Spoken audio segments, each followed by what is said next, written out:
The jury is out. The final verdict is upon us. Tonight, Creepy Daddy Michaels and Bubba's Bullies are facing off for the final. This is exciting stuff. CDM and Bubba's are basically tied in every category except for Slash. So X-Elite Gamer is now kind of fishing around. These survivors are having trouble actually getting gens done. Now, Freaky JT kind of running away a different direction, and she is able to juke just out of the way. Really well done there by Freaky JT. And all the gens popping now, getting an adrenaline here, and it looks like they're going to have Freaky JT coming off of the hook. We have one exit gate getting open. That's a really critical moment because now they can have a 4-man escape. Going for the 4-man, they are not afraid. But is that going to be their undoing? Was this a mistake on their part? A rejuvenated trip now, third hook. So if there was a time for them to leave, it would be now. Only one gate open so far. However, King Pleb Warrior now back in a chase with the nurse. The nurse catching up very swiftly, but he is going to make it to the exit gate. And that's probably going to spell the end for X-Elite Gamer. On their first game of the day, it's going to be really tough for them to come back from this. And I know that there's only an 8-point difference here, but for either of these teams to have any type of lead is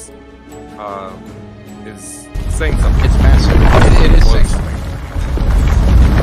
All right, everybody. Bubba's Bullies versus CDM. We are back here with trial number 2. Just about to jump into the game right now. And yeah, it's Coal Tower again. That's right, folks. Coal Tower again. And we're seeing a spirit. King Pleb Warrior now off to the gens. Apply some of that pressure. Keep things going. Keep things moving. Definitely want to see a lot of that. Once again, letting the Claudette get away. This is a problem right now for King Pleb Warrior, not able to commit to getting one survivor down. Currently trying to focus down on all for Domo, but at this point it may not be enough. A beautiful play by the survivors here. Now the adrenaline coming in. Holy crap, Asteroid 261 and X-Elite Gamer both getting 2 adrenaline simultaneously. That was so well coordinated. Alfred Domo still in chase, the only one remaining who can go down. This is the only chance he has to actually get a kill out of this game, or these survivors are going to take it away. Now body blocking for Alfred Domo. Lots of body blocking, just not allowing it. Spirit being really patient, able to get the down just barely, right at the exit gate. Everybody escaping except for Alfred Domo, going to be the one who goes out. A similar, very similar ending to the last game we just saw. Holy crap, 34-29 in favor of Bubba's Bullies. They have now come ahead from that 8-point lead, pulling 5 points further ahead, and now a 13-point difference in this game itself. We are here with Bubba's Bullies and CDM. We're going again, and my God, it's so close right now. Bubba's Bullies versus CDM. Bubba's now surviving against a Bubba.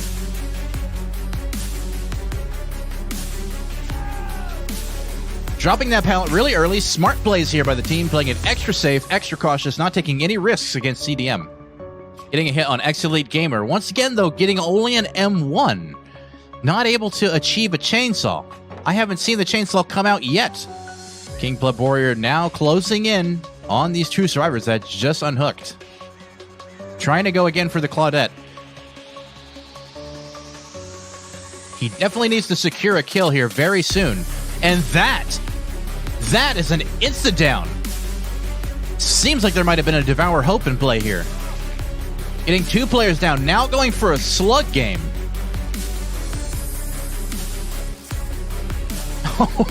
I don't know if we want to comment on what we just saw there, but that was a missed decisive strike. CDM showing big here against Bubba's Bullies as a Bubba. And now we see a 3-man recovery. Adrenaline. 3-man adrenaline. And we see them opening one gate over here on this side of the map and opening the other gate on this side of the map. Getting it down to the wire here, 40-43 as we speak currently. Getting an instant down on Asteroid 621, who got a little bit greedy over there. Second hook for Asteroid 621. And I think they're going to just leave him behind. My goodness. So that is the score after 3, 48-51. It is neck and neck here, folks, going into the 4th trial of the finals. I'm through the roof right now. So the first thing we notice right away, we should talk about, first thing, is Bubba's Bullies is killing against CDM's survivors. And we see X-Elite Gamer with a Spirit, second Spirit of the day, Spirit being an extremely oppressive, extremely strong killer in the right hands. The question is, Is X-Elite Gamer the right hands for the Spirit? Already getting a first hook before the first gen even pops. Losing a little bit of pressure here as the Cybers are able to finally get one generator knocked out of the way. Finding now Freaky JT out in the open. Going down right by a tree, not quite able to get to safety. And now we see King Pleb Warrior working on their generator, possibly looking to go for the unhook. Really needs to snowball here. 3 gens left. Needs to start considering how she's going to procure a snowball. Jeff taking a hit here at the TNL wall jungle gyms. Reminder, this is Suffocation Pit, and we see a lot of these walls and jungle gyms right in the center. Oh my god, going down right by the ballot. I was just going to talk about the safety of these jungle gyms, and then the Spirit just completely undoes all of that with her phasing, coming straight through, knocking him right down, right by a pallet. And once again, we see them just go outside of the safety, going out to the tree again, getting it down. I don't know if it's some kind of mind game where they're trying to get away from the Spirit, but it's just not working. I would just be staying in the safety of the jungle gyms, but they just keep leaving the safety and going out to the middle of nowhere and getting downed. Really just playing against them. This is so close and intense, trying to mount a little bit more pressure on that generator. These survivors just showing really strong how they are, and the last generator gets done! Guys, this could be game over with no deaths this game from X-Elite Gamer. Is he going to be able to pull it out? Able to get the down on the ASMR Big Lizzy. ASMR Big Lizzy being the only one on Death Hook. A perfect opportunity for X-Elite Gamer to pull something back. However, the survivors, if they're smart, are going to be working to get out right now. And that's exactly what we see them doing. There is no reason for them to stick around any longer. It's time for them to go and get out as quickly as possible.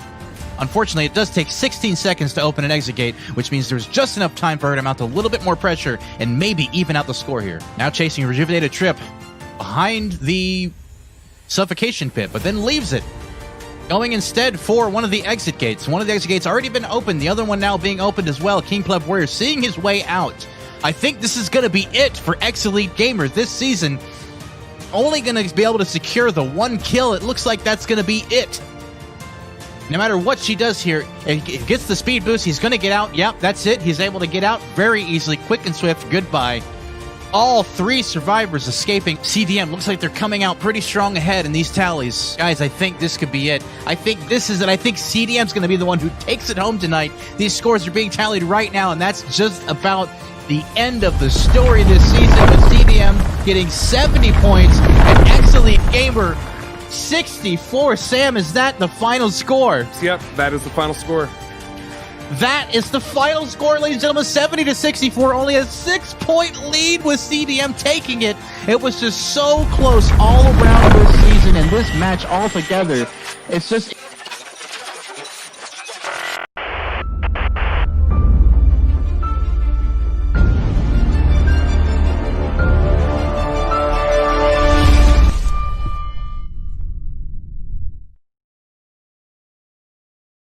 So before the first gen even pops. Trying to bait out a hit there, but not able to get it. Freaky JT able to get away.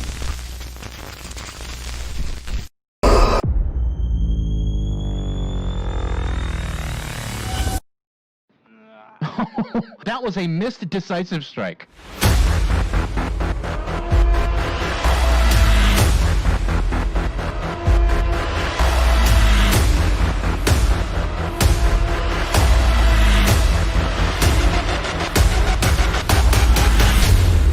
And that is an insta-down.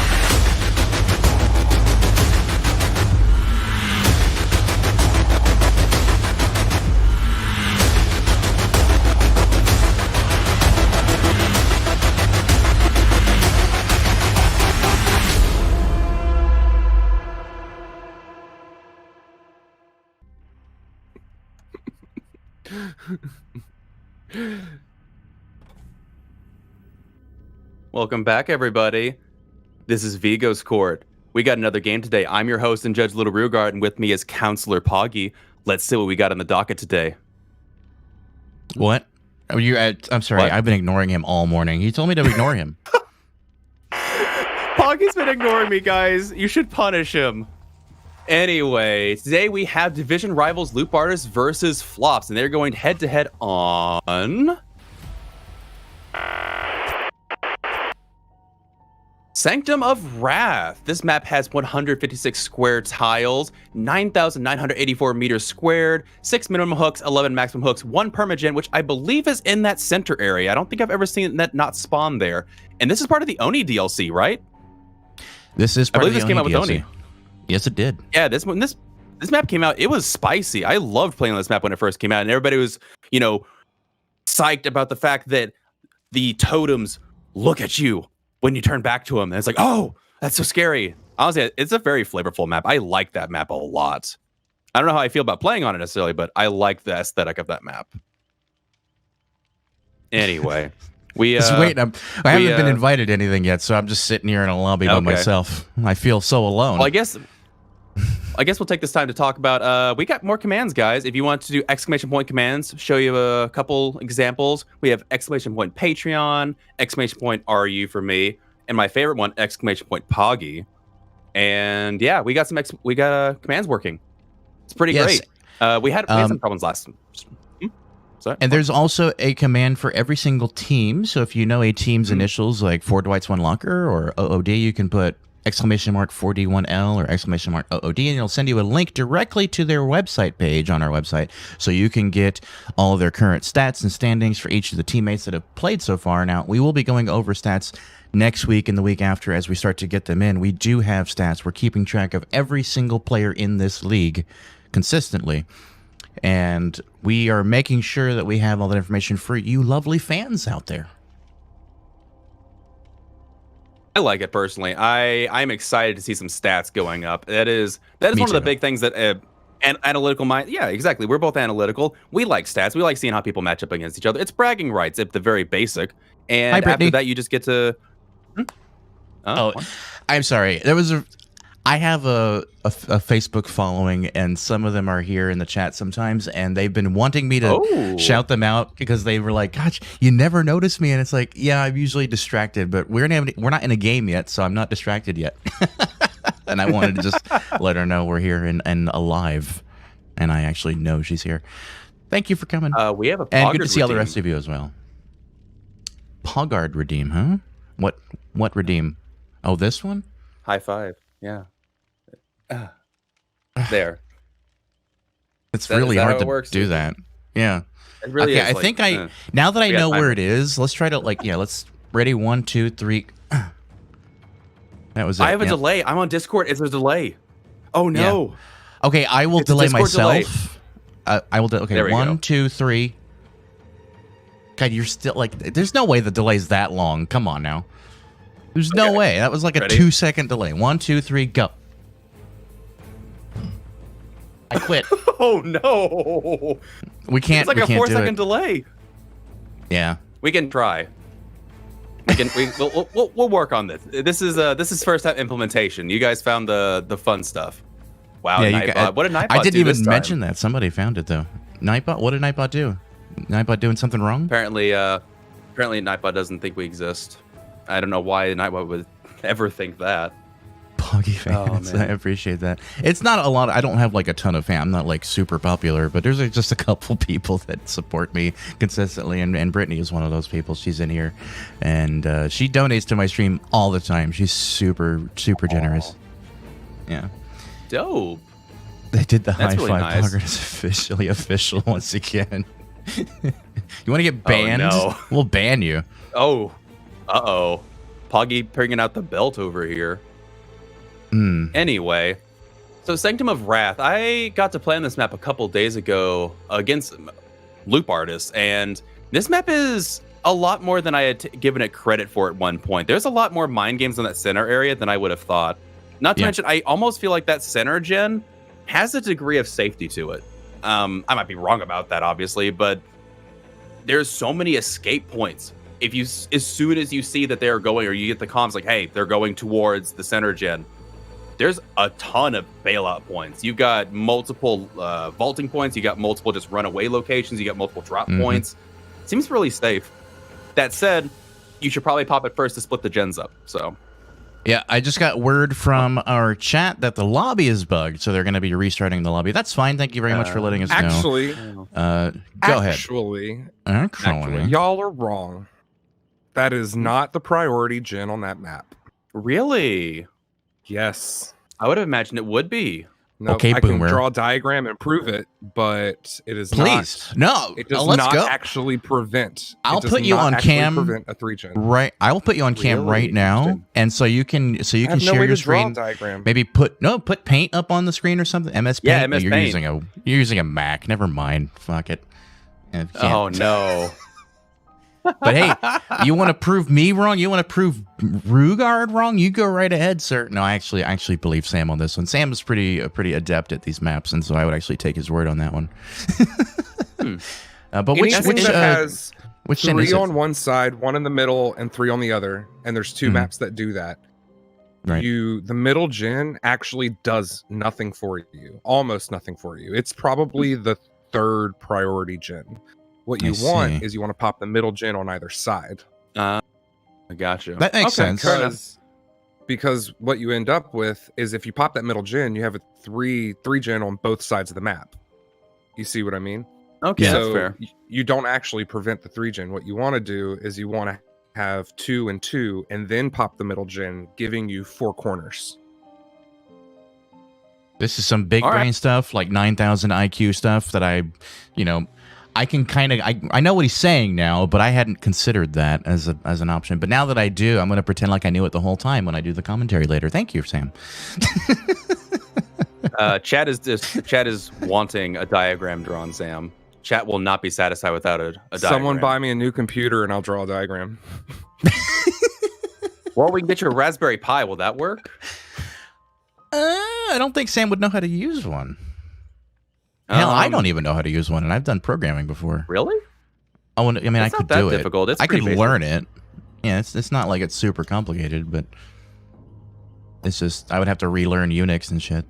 So anyway, well, ladies and gentlemen, I'm wearing a slightly different shirt today. I don't know if you noticed, but this is the same style shirt that I always wear. It's just that the other ones are a little bit dirtier and need to be washed again.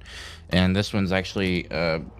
these are actually the more expensive shirts that I own, and I don't like wearing them just because I like the cheaper shirts. Can we hit like them with the map video one more time? People are asking what absolutely. the map is. Really quick, guys, let's take a look at the battle card and the map. Rue, take us through it again. All right, so today we have Loop Artists versus Flop's division rivals, and they're playing on Sanctum of Wrath. Sanctum of Wrath being from the Oni DLC with 156 square tiles, 9,984 meters squared, 6 hooks minimum, 11 hooks maximum, and that one perma-gen in the center that, according to Sam, is not actually the priority gen. You want to do that about 3rd or 4th. I didn't know that. That's interesting to me. I am learning so much by being with you guys. Me too. You say me, but I haven't really given you anything. It's mostly Sam that's done all the book learning for me. So I agree with that. Still waiting on There is no invites. GoFundMe page for Sam, but there is a Patreon, which would help with funding a computer and or more staff, which are 2 things that we desperately need. So, Exclamation point Patreon. You know. Go check it out. Sam, is there someone I should be joining up with, or is there any way we can move this along a little bit? I feel like I'm missing I think they're some restarting. people. I think they're all restarting apps. Yeah. Well, I got some friend requests. I'm gonna go ahead and accept those in case that's from today's team as well. NAT issues are a real thing. I did not realize how bad the NAT issues could happen until, on Vigo's court, where we've had NAT issues come up occasionally. It was never a problem for me, and then I got to play them in a custom game, so I guess it never came up. But I suspect that this intervening time in the beginning, I don't actually mind it that much because, frankly, it does give people time to kind of get into the stream and they don't miss any of the important game stuff. I think we need to start working on maybe highlight videos, Sam, so that we can throw those in from the previous streams. But I will definitely work on that as well. Let me shed some more knowledge on you. Go for it. The TV format actually not requires, but is highly suggested to have a cold open, which is what you would call the lull of the entire show. So that way, everything that comes after it is a higher peak than what you start at. So starting height is not necessarily the best way to keep viewers all the way to the end. Are you reading off of something? Yeah. No, this is my film knowledge from going to college. I'm about to say, this is him learning us some from his college days. It sounded like he was reading a Wikipedia article. He's like, and if you didn't know, reference 1.2 below. Yeah. If you've ever watched Saturday Night Live and you've ever wondered why the opening segment is always kind of lull and not kind of cringe, it's because it's a cold open. The whole point is that everything that comes after it's supposed to be funnier than what they start with. Right. Interesting. And everything is funnier than me, so anything that we start with is probably going to be unfunny anyway. Because I'm here talking You're pretty way too funny much. looking. Thank you. I am Snow 15. There is just one match today. This is the only one. After this, the next game will be Wednesday. At 7:30 p.m. Eastern Standard Time. So we got a couple days break between now and there. Get a breather, calm down from all this excitement that just happened. That's right. Yesterday was a long day, guys, and I'm feeling reinvigorated after that wonderful nap I had and a long sleep yesterday. I'm glad to be back here today, and I hope you guys are ready for some awesome games. I know I am looking forward to it today, and I am completely reinvigorated. And one thing I should probably do is refresh this stuff a little bit here, just because I don't think I did that before we started the stream. And I just want to make sure it doesn't get stuck while we're actually in game. So let's do some technical stuff, guys. Let's read the chat, too. Is anything else going on in chat, Rue, while we're at it? Just talking about Sam giving the info bombs. I dig it. DB doing some DBD things right now with lobbies. Lusty is restarting. Okay, so we still got some restarting going on. Looks like everybody's in now, actually. That's nice. One thing I will say, I don't think we talked about this much at the beginning. Flops, I don't know if I've seen Flops in action before, but I have seen Loop Artist in action. And I know that Loop Artist is a very, very good team. Right. I know we play them, I think, week 4 this season. I would be lying if I said I wasn't dreading that matchup. It is going to be tough. It is going to be a tough game. So I'm very interested to see how Flops holds up against these guys. So really quick, the chat's calling for 1v1 versus Poggy and Rue. Oh no! What? We might do that, but I need to do one quick thing, guys, and I will be right back just for a moment. I apologize sincerely to all of you.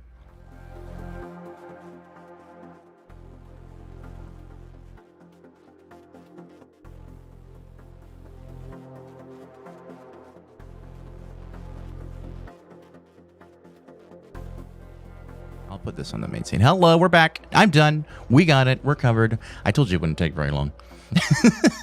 You're right. He's right.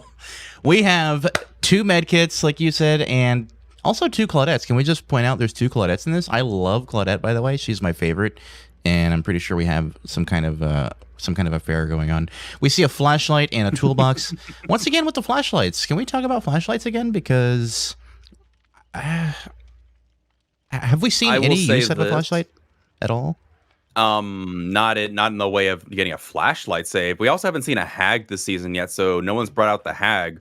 True. I believe this is just a precaution against hag. They've played a flashlight against me several times. I think it's just the meta pick against hag. If they get a flashlight save, immediate highlight, MVP game, but other than that, no, I think it's just a precaution against it. Just a precaution. You know what happens? It's either that or your toolbox. When I'm playing hag and I see a flashlight, you know what happens, right? What? Franklin's demise happens. They aren't keeping that flashlight. Game. Yeah, GG easy. They're not keeping that flashlight. But yeah, what were we saying about toolboxes? The other option would be obviously probably a toolbox would be the next best pick. But if you are, again, loop artists, CDM, these high skilled teams, they don't necessarily need the toolbox to gen rush you. They're going to constantly keep 1 to 2 people cycling through the gens. Sure, a toolbox can be clutch and, jamming out a gen really quick at the last second, but I don't see them using them that early sometimes. So they may not need it. And the upside of having it against hag is so strong. I think it's fine. I think these teams can definitely get away with it. They're such a high caliber team. Also, word in chat, Joker the Wizard, the demo build I suggested yesterday, the Mad Grit Unrelenting, caused a couple DCs for them, apparently. You're welcome. Well played, sir. That maniacal laugh. Jesus. Rue's got a dark side.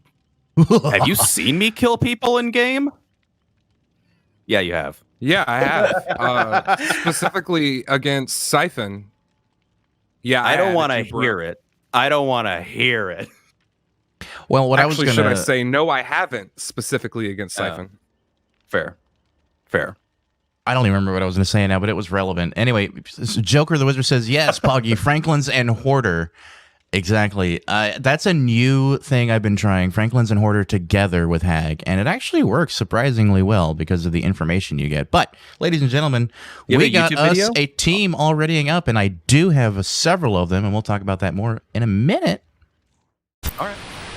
Hello, everyone. We're going to be going over these rules and explaining how they work. So, 2 teams will go head-to-head, playing each role twice for a total of 4 trials. In play order is home team kills, survives, and then kills.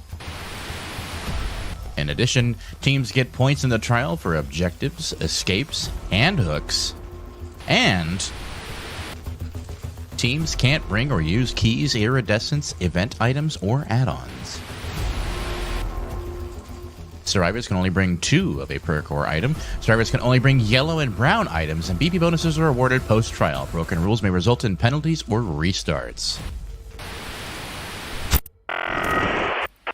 All right, folks, we're back here with Week 1 matchups, division rivals, Loop Artists, formerly known as Bubba's Bullies, and they were in the finals last season, by the way, and Flops, one of the newer teams, and we're going to be checking them out going into this.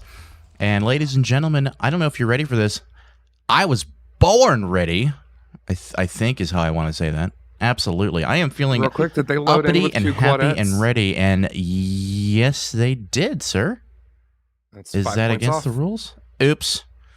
Okay, FPS starting off strong. Uh-oh. Uh-oh, indeed. Let's jump into the game and see what we do. I just want to confirm that is indeed 2 Claudettes, 1... and a Sabo and a 2. That's a 2 of Claudettes right there, sir. So we do see a Freddy. We've seen a lot of Freddy already at the start of the season. Freddy's a fairly strong killer, and I do question the motivation to bring him so early in the season, especially against a team we don't know much about. But, oh, Meg, you are not a blendette, honey. You did not blend in there at all. But that was cute. That was a really cute attempt. And we do see Meg working her way up to the top of the Sanctum of Wrath and probably going to vault this here. And she does get away, and we see her now chasing after feed kill, Sabatlel, working his way towards the shack. Freddy's getting a very quick early start to this game. And a beautiful fake there as Claudette manages to get Freddy to go around. Now coming back this way, very careful around the corner to watch the corner. Going to avoid the traps on the ground, or the snares more specifically. Now waiting very patiently. Claudette is doing phenomenal.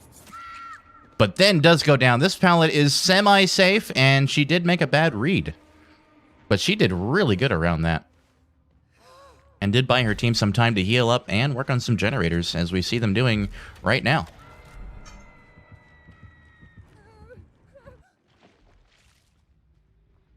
Two Claude still? Yes. Even after the warning. There was a warning? Oh, boy. So, yeah. Sabatlel looking for more survivors to chase, going back towards the hook, which is probably smart and wise. You definitely want to pressure that hook a little bit. We see him chasing after the Megan. We also see Meg might have seen his totem there. So maybe they'll be coming back for this totem at some point once they get this unhooked. Now, Freddy may have to defend this area a bit harder. But speaking of Claudettes, by the way, I love Claudette on this map. She is a brilliant survivor to bring because she blends in with literally everything. Now, the thing is, with Freddy, no survivors really blend in. And the reason for that is because he can see your aura like an outline kind of thing. Not like an actual aura, but you're kind of outlined, you know? And we do see Meg going down right here. Whenever you're asleep, there's like this weird watery-looking aura around you. And that is something that kind of prevents you from being able to blend it properly with a Freddy.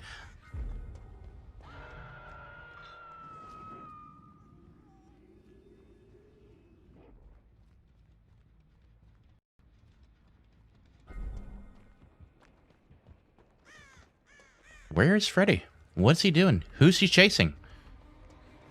There we go. He's chasing after Kate, who is fully healthy. And Kate is going to almost barely make it, but does end up taking a hit because of the snares Freddy used to keep her slowed down. Very well done by Freddy. But he is going to abandon the chase. I believe he teleported elsewhere. Back to the hook, going back to farm some of these survivors down. Everybody's injured, so it's just a one-hit down for everyone. Claudette making a bad read on the pallet is going to go down really quickly. Freddy's going to kick the pallet, pick it up, and then put her on a hook. Sabatlel doing a great job so far with a total of 2 hooks and one generator, completed so far. FPS is falling behind already, by the way, in case you missed it. And we did see that totem, I think, from earlier go down quickly as well. But they did have the, again, 2 Claudettes is going to be a devastating start for FPS in this game because it is against the rules to bring the same survivor character. Just cycling through to see if we can find what Freddy's up to. I didn't want to just sit on Freddy, but I did want to just check in on our survivor friends. And we do see them kind of just working on stuff, getting healed back up, trying to reset a little bit. Rue, what are you thinking right now for this game? I'm thinking that Sam had a very good point that first gen was not the one to go for. They just popped that second gen, but they're falling woefully behind, in my opinion. 2 people on hook at the same time, even if they got them off, they haven't reset yet. Ugh. Right. And this is Freddy. He's not going to give you anything for free. Ooh, that dead hard, though.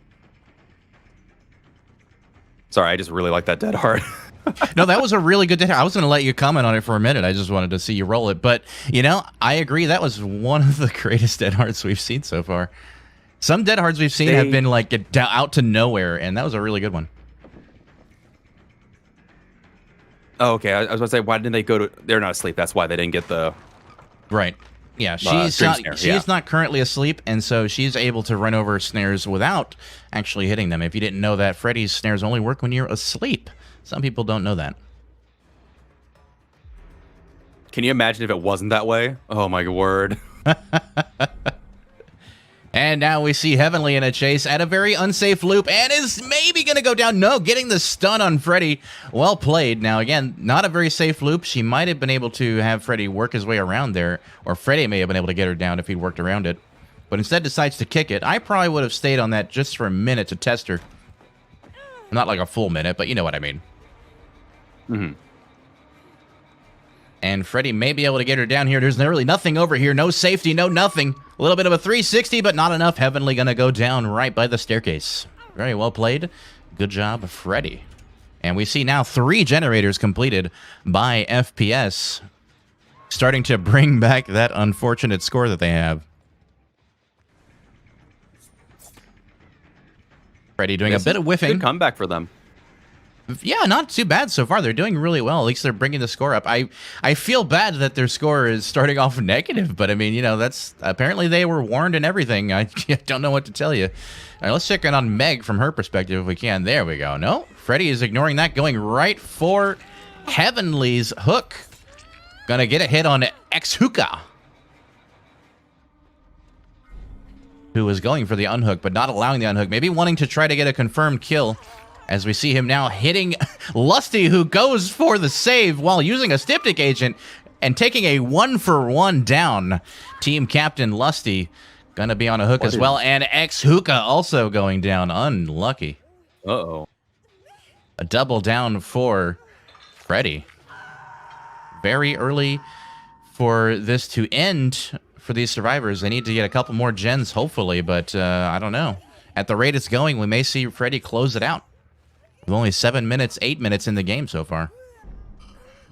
I mean, it is sort of the end game time we expect, but at the same time, 8 minutes really isn't a super long game. I guess maybe I'm thinking from yesterday's 35-minute game, but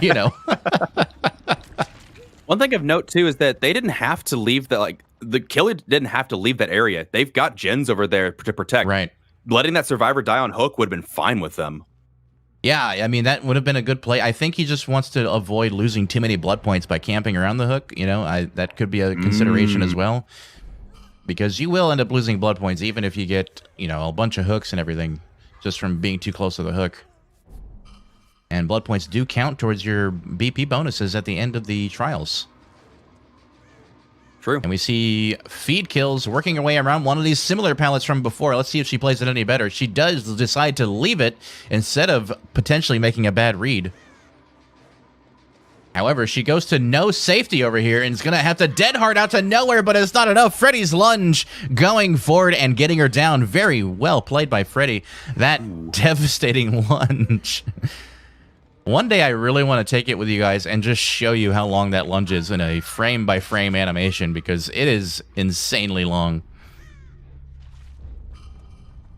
It's actually bizarre how long it is. If you frame by frame it, you can actually see just how long his knives get when they come out of his hand as you're swinging. It's really strange. And we do see Feed Kills now being dead on hook, of course, giving Freddy a massive advantage, and the survivors are going to have a lot of work to be able to come back from this, if they can come back from it at all.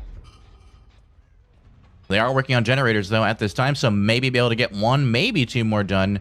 But at that time, somebody else might have already died very close. Everybody is dead on hook right now.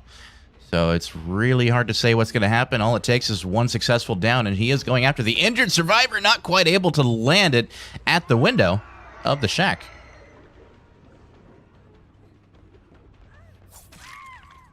Not sure what that move there was. I was going to say something about that, but I wasn't sure what the move was from Kate. She didn't seem to want to take the window for some reason. I think they were going for Wiggle? I don't know. Maybe. But she's dead on hook, so... yeah, I don't know. Anyway, two survivors dead now, Yep. trying to get a generator done. These guys are desperate to make some headway. All for Demo says, need a kill now. I agree. Freddy now has 2 kills, so he's doing really well, and he should be able to close up shop here. And maybe we'll see the survivors get hatched, maybe not. But that extra point would bring him to a nice, comfortable 0. Everybody's death hook, too, so this is a make or break. Yeah, exactly. And that generator is nearly completed on Meg's, and it should be popping any second now in like 3, 2, 1, pop. I guess the swing chains were slowing it down by a couple seconds. Sorry about that, folks. I miscalculated my timing. However, Lusty is happy to get the gen done, I'm sure, and is now going to work towards another one as Claudette is going to be chasing through the killer shack. Does drop the pallet immediately. And this could be risky for Claudette, but she has to be careful about reading Freddy at this point. Taking this from the outside a little bit. She's the hatch right outside the killer shack. Freddy obviously aware of it too. Tries to bait a window hit, but that's going to lose her distance. She's going to try to dead hard away. A very successful dead hard. But is it going to be enough? Oh, Freddy reading correctly on the window vault, and that is going to bring her down, and that'll be death hook for X-Hookah. Now, the only thing we can hope is that she called out where the hatch is, and it does seem like she did, but Meg probably not going to be able to get to it as Freddy is already privy to its location as well. So yeah, he's going right back to it, and that's going to be GG's, folks, I suspect. Oh, boy. Oh, boy. Oh, big brain play from Meg going for the exit gate instead of hanging out by the hatch, and she's probably going to try to do some... oh, maybe the running not ideal here, I think. I think running, leaving the scratch marks on the door might have been not ideal. Freddy sees those scratch marks, she'll know she's over here, or he'll know she's over here. And what it might have been better is to kind of hide somewhere a little more. You see that? I gotta like teach people how to like blend, because if you're moving, the killer's gonna see you. You should have been crouching and just standing absolutely still. But Lusty ultimately going down, and that's gonna be GG's, folks. I have actually seen survivors pull this off where you have 2 gates, and if you just start pulling on the gate a little bit before the first light comes on, which is not very far, it's like 20% maybe, you can actually get the gate open once the killer goes to the other gate to check on it. It is actually possible. But you have to bank on the killer making a mistake and not seeing you, which is actually also possible, especially with a blendette. So, ladies and gentlemen, that was trial number 1, Loop Artists versus So-and-So's FPS. Sorry, I was looking at something else for a moment. Loop Artists I remembered because they're the they were from last season. FPS is a new one, Flops. By the way, I love these logos that Sam made. Thank you so much, Sam, for the awesome logos. They look great. And we see problem. Yeah, we see Sabatlel getting a massive score for his team starting out in this game today. These matchups are going to be incredibly far apart, I suspect, going forward. And we're probably going to be seeing Loop Artists take the W today. I would be very surprised of any other outcome, actually. Quite frankly. And I don't mean that to insult anyone at all, but this team is super strong. So, that's kind of just what we expect. But I'm happy to be proved wrong, of course. FPS could come out and just be like, see, we were just bluffing. We've been excellent and perfect the whole time. Watch both of us get perfect freaking scores in the next games. Like, we'll see. I don't know. I believe the scores are correct. I was not able to find where to put the blood points for the killer. I can't find that. I apologize. Everything else is filled out, I believe, accordingly. It's on the same tab with the hooks. Okay. There you go. Underneath hatch kick. Okay. We're teaching, so Rugard right now is doing score keeping, and he's doing a fabulous job, by the way. Thank you so much. I've been watching it. The blood points for the survivors is not the same order that I thought, so I had to rearrange it according to the order. Okay. In the post game, it's not the same as the bottom, but yeah. Anyway. All right. Score should be correct. All right, guys. We're going to do a post-game review for you really quick. You've been watching Week 1 matchups, division rivals, Loop Artists versus Flops. Flops. Welcome, guys. New team. We're glad to have you here. And here is your trial number 1 review. They got a total of 4 generators done. Not bad at all. They did really, really well. A total of 0 escapes. And I just want to point out, there was a lot of really, really good chases, too. We're going to see some of that in the endgame highlights with a total of 11 freaking hooks by Freddy. Jesus. Jesus. And 4 kills, of course, we saw. But, 11 hooks, dude. That's a great start. 30-10 now in favor of Loop Artists, who is going to be leading going into trial number 2 today. Spectacular plays all around. The Survivor Squad, the Killer Squad, both of them did really well. And, while we saw Freddy crush it with a 4K and a ton of points, I can't, count out FPS. Their Survivor Squad, while they were making some mistakes, overall they were pretty strong. Why don't you tell us what we're looking at, Room, what your thoughts are? Freddy's a very powerful killer. So the fact that they brought him out this early, like you said, was very surprising to me. The build was pretty standard. Pop Goes the Weasel, Ruin, Corrupt, Undying. Fairly standard stuff, in my opinion. The Corrupt is a little bit, how would you say, different. Backup plan, I guess. Assuming they would pop the totems early or whatnot. They popped a couple totems, didn't they? I don't know if they got full Ruin Undying that game. I didn't.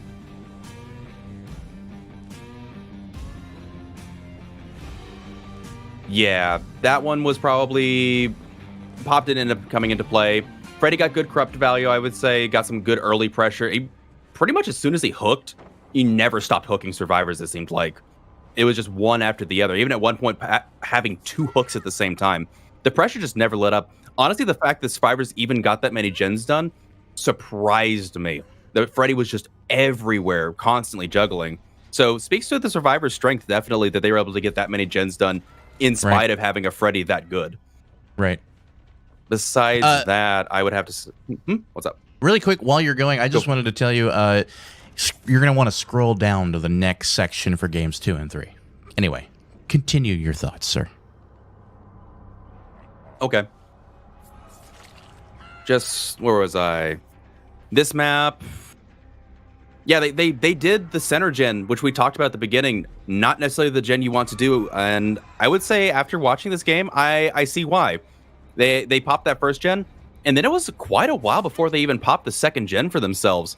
And after that, sure, they got 2, just one after the other fairly often. It was a grindy game. These swing chains ropes are just grindy games. And they didn't have Thanatophobia either. It was just the swing chains doing the work. Yeah, and they still did really good. I mean, Mhm. I mean, they just still sure. kept up with it. So really well done. Yeah. Yeah, definitely. Honestly, any squad that does well against Freddy, especially loop artist Freddy, impressive. Swing chains, they got gens done. They couldn't quite eke it out. I think they probably should have tried to reset a bit earlier. That might have helped them out a little bit. They had some good loops. They did do like when Freddy had to keep juggling and switching targets because these were good loopers. They didn't want to commit to a chase with any one survivor at any given time, trying to get them caught out of position. So strong loopers, strong survivor team for what I'm seeing, just couldn't quite eke it out against a Freddy. Maybe that's why. Maybe that's why Loop Artist brought Freddy for this first match. They decided unknown variable, haven't seen flops before. Let's bring a really strong killer, see how they react to it, and gauge our reaction from there. This is their first showing in the league, so makes sense to me, I guess. I'm thinking about it. I still might ask them why they brought Freddy specifically, but thinking about it more, and I think they're glad they brought Freddy now, because if they had brought in some other killer, they might have not been able to get the 4K here. Might not have been able to eke it out. That's I agree. That's most of my thoughts about it. Oh no, I couldn't agree more, honestly. But apparently, our community is saying 100% not a chance that FPS will pull ahead of Loop Artists today. Which I can respect it. 100% in favor of Loop Artists winning today's match. So yeah, that's where the community is at right now. And I guess we'll see how it turns out. And of course, y'all will get some blood points for that at the end, or some court coins, as we call them here. So yeah, you'll be winning some of that prediction. We're gonna make sure we do those predictions every stream, of course, and that's something new we've added. And you can also check out those commands we were talking about as well. Actually, one more thing I'm thinking about while I was looking at this game. I think that did end up costing them a bit, the gen choice, because at the end, I think that we saw a 3-gen at the end, effectively. And that was what Freddy had when they got that hook on Meg, I believe, and they were trying to balance. No, when Meg went for the hook using the stiptych to get the unhook on the Kate, was because they hooked him back at that 3-gen. Freddy had no reason to leave. So, yeah, just a incremental micromanaging, I would say, mistakes on the survivors' part led to this. They played really strong in looping. They split up really well when they needed to. Just maybe they didn't practice for this map specifically. I'm not sure. It might have just been a bit of a planning area, because each map has its own obstacles to overcome. And this is Loop Artist's home map, so you would imagine they would know the strategy to try and prevent the gens from getting done for their killer. They have plenty of time to practice on it. Yeah, I can't stress enough to any team captains that are watching that are maybe new to this. Every single time we had a game, or at least my team had a game that I was in last season, and even though I didn't play with them for most of the season, they always would practice on the map for several games, several days ahead in advance. So it does really help to practice on the map that you're on and kind of prepare to play around that specific map and learn exactly where those 3-gens can spawn, etc. You want to know that information. Super critical. So y'all want to I'm going to make a prediction here. Oh, Y'all ready? go for it. I bet we see the priority gens pop first. You heard it here first. That would make sense. It is Loop Artist's home map. They do get to survive and show us how they think the game should be played. Wouldn't it be funny if they didn't, just to try and mind game everybody? It's like, no, this isn't actually the way we wanted, but they're just hiding their strats for later on down the line. Oh, I really hope we don't see another 4-gen so solid that it's like a fucking stalemate. Oh my god, I really hope we don't see that. I don't think I could live through another stalemate. It would hurt me. We got Lusty on killer for them? Yeah, we do. I suspect those stalemates are going to be super rare, guys. I wouldn't be too concerned about that. I mean, yeah, okay, it happened in Season 1's first week, but, I mean, that's, maybe just a coincidence, right? Right. There's 2 maps where it's, like, super easy for that to happen, though. This one and... Please don't say these things.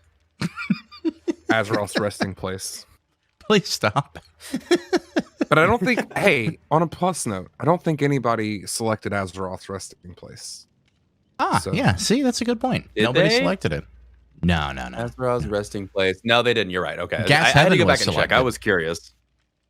I would love to have bring Pank. No, I'm kidding. All right, they're readying up, Wait. and I see that they selected the correct map. I hope everything else is correct as well. And Loop Artist's not really going to anything crazy here. They just got 2 medkits, 2 toolboxes. Toolboxes. I can say words. Keep your seats, folks. So 2 toolboxes and 2 medkits, which is very standard affair in the league. Because, again, I think you can only have 2 of one item at a time. Same with perks as well. 2 of a single perk. The only perk banned in this entire league is Object of Obsession, at least currently. Maybe next season we'll see something else get banned as well, as survivors feel cheated by Ruin. No. Yeah. Don't open that door. Yeah. No, I'm not. I am Please, not. no more bans. No, it reminds me of last season, though, when literally when we had the whole perk bans thing, and each side got to ban a perk, and we always saw Ruin banned, and like Dead Hard and Ruin were always banned. The Object of Obsession is just hot trash. That's why it's gone. If we open up that thing, that no, we're not Pandora's doing that. box, we're gonna see Shiny come in going, yeah, Spine Chill really needs to be banned. Spine Chill really needs to be banned. What? No. No. Shots fired. Oh man. Goodness. We call him Cranky for a reason. Cranky. No. All right, ladies and gentlemen, I see everybody starting to ready up. Loop Artist is getting themselves prepared. I think Loop Artist is super pro, so in my opinion, their comms are probably less goofy offy and more so like on point, like talking about what they're about to do in this game and, you know, what the strategy is, reminding each other, maybe getting each other ready. So I suspect that and honestly, if we could like cut to their comms in one day, that would be awesome. And then it turns out their comms are just like Sam was saying yesterday, just them talking about the latest Supernatural show, whatever that just came out. So, proving me to be a complete imbecile, having no idea just how disorganized everyone is. Man, the Survivor and Killer did not switch. Survivor and Killer did not switch. Oh. I know why. I got it. Oh, I did a hot goof. My bad. Thank you. Yeah, okay. I got you covered, bro. I'm here to help. Yeah, beautiful Poggy. Nightbot What would I got do without banned? you? What happened? I don't think Nightbot got banned. It's just No, Nightbot it keeps banning people who use all caps. Well, stop Which is using all caps then. I was going to bring up after the stream. Well, stop. Yeah, we just should work on stop that using after. all caps. Yeah. I mean, why would we stop screaming at me? The one thing, please. The one thing we do need to get rid of is it for repeating messages. Which, if we have sub Let's talk about emotes- this after because I actually have to roll the rules video now. Hello, everyone. We're going to be going over these rules and explaining how they work. So, 2 teams will go head-to-head, playing each role twice for a total of 4 trials. In play order is home team kills, survives, and then kills. In addition, teams get points in the trial for objectives, escapes, and hooks. And teams can't bring or use keys, iridescents, event items, or add-ons.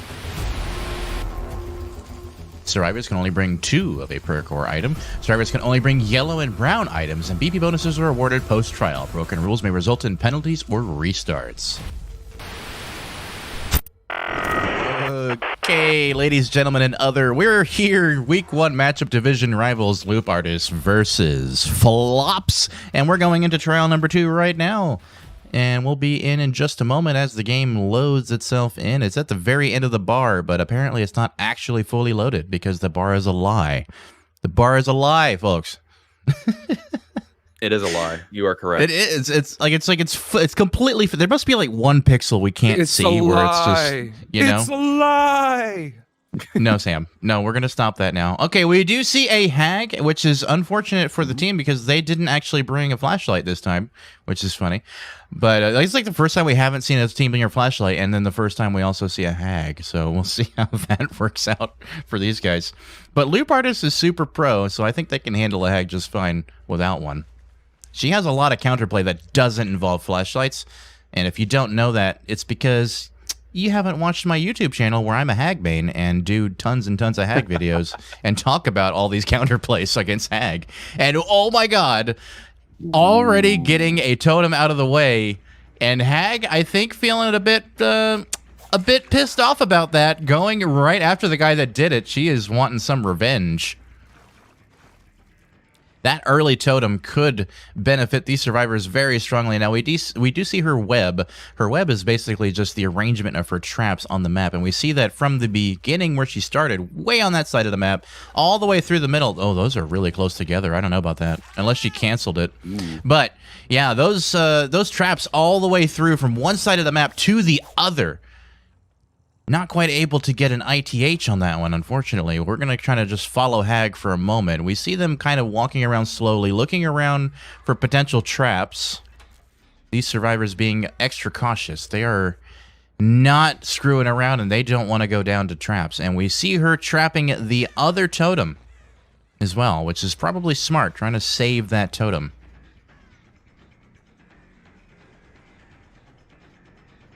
And she's now chasing Miss Nia. Let's try to get it from her point of view here if we can. And just in time for me to miss it. Thank you very much, Hag. You were just too fast for us, Asteroid. Going down a little bit too quick. Next time you got to stay alive longer so we can watch you chase a little bit more. No, but seriously, Hag getting her down outside of that pallet. A little bit of a dead zone over there where she was, so wasn't able to get to safety. Really well done by Lusty. And we'll see how he plays it going forward. Again, one thing I want to point out, this Hag is making me happy because she is carrying 0 traps, which is what I like to see. I like to see a Hag with all her traps on the board. And that's exactly what she's doing right now. Able to get an ITH right on top of Claudette. Perfect ITH.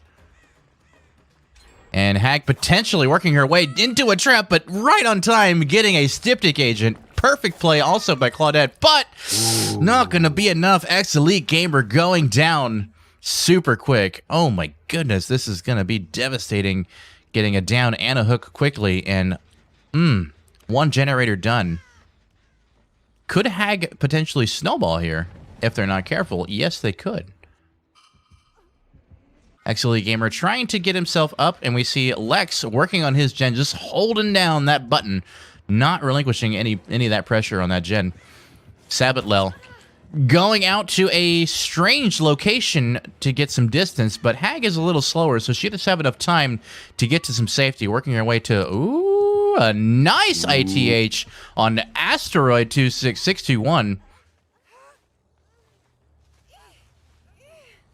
And when I say ITH, for those of you that don't speak Hag, ITH just means instant teleport hit. It means that you take the teleport as soon as it procs and immediately swing and get a hit. And that's not easy to do. It's not particularly hard either. It depends on whether or not you have really quick fingers or if you're mashing it consistently, but it varies for different players, and console's different than PC because console can use like macros or scroll wheels and things like that. So there are other ways around it. But yeah, Lusty now going to get 2 hooks very quickly, back to back, and that'll be a second hook on Asteroid as well. Macros are illegal in this league. Running. Oh yeah, macros are illegal in this league, but I'm saying that in general on the game as a whole. But yes, macros in the league are illegal. That almost had some alliteration to it. In the league are illegal. Try to say that 5 times fast. 2 generators done. It is possible for FPS with their 2 killer games to actually bring the games much closer, and they're actually doing really well with their Hag. A little bit of a whiff there, but Hag is out in the middle of nowhere. Now, this is actually smart play by LA Loop Artist to bring the survivors way out of the corner like that, because it means Hag can't teleport to the middle of the map. Now, she is getting downs quickly, though, so it doesn't really matter. Like, these survivors are just having trouble counterplaying against this Hag, which is surprising to me. I really expected them to, like, know how to counter Hag much stronger than this, and they're just getting down after down after down. 2 generators done, though. 3 about to pop. There it is. Wow.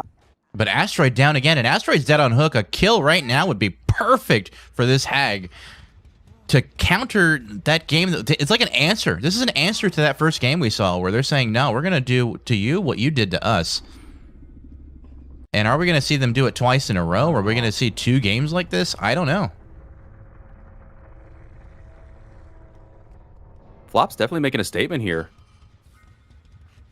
I agree. I mean, this is Potentially devastating. And again, it's hard to follow Hag games. I know I'm trying my best to keep up with the teleports, but it's hard. Oh, man. It is very hard. Sabalel working his way toward the Killer Shack and crouching away. I think the Hag might have taken a teleport. No, I think she just ran. And here we go onto the Claudette X Elite Gamer 2003, taking a hit right there at the top of the Sanctum of Wrath. Now going to be chasing toward the Jungle Gym towards the Killer Shack.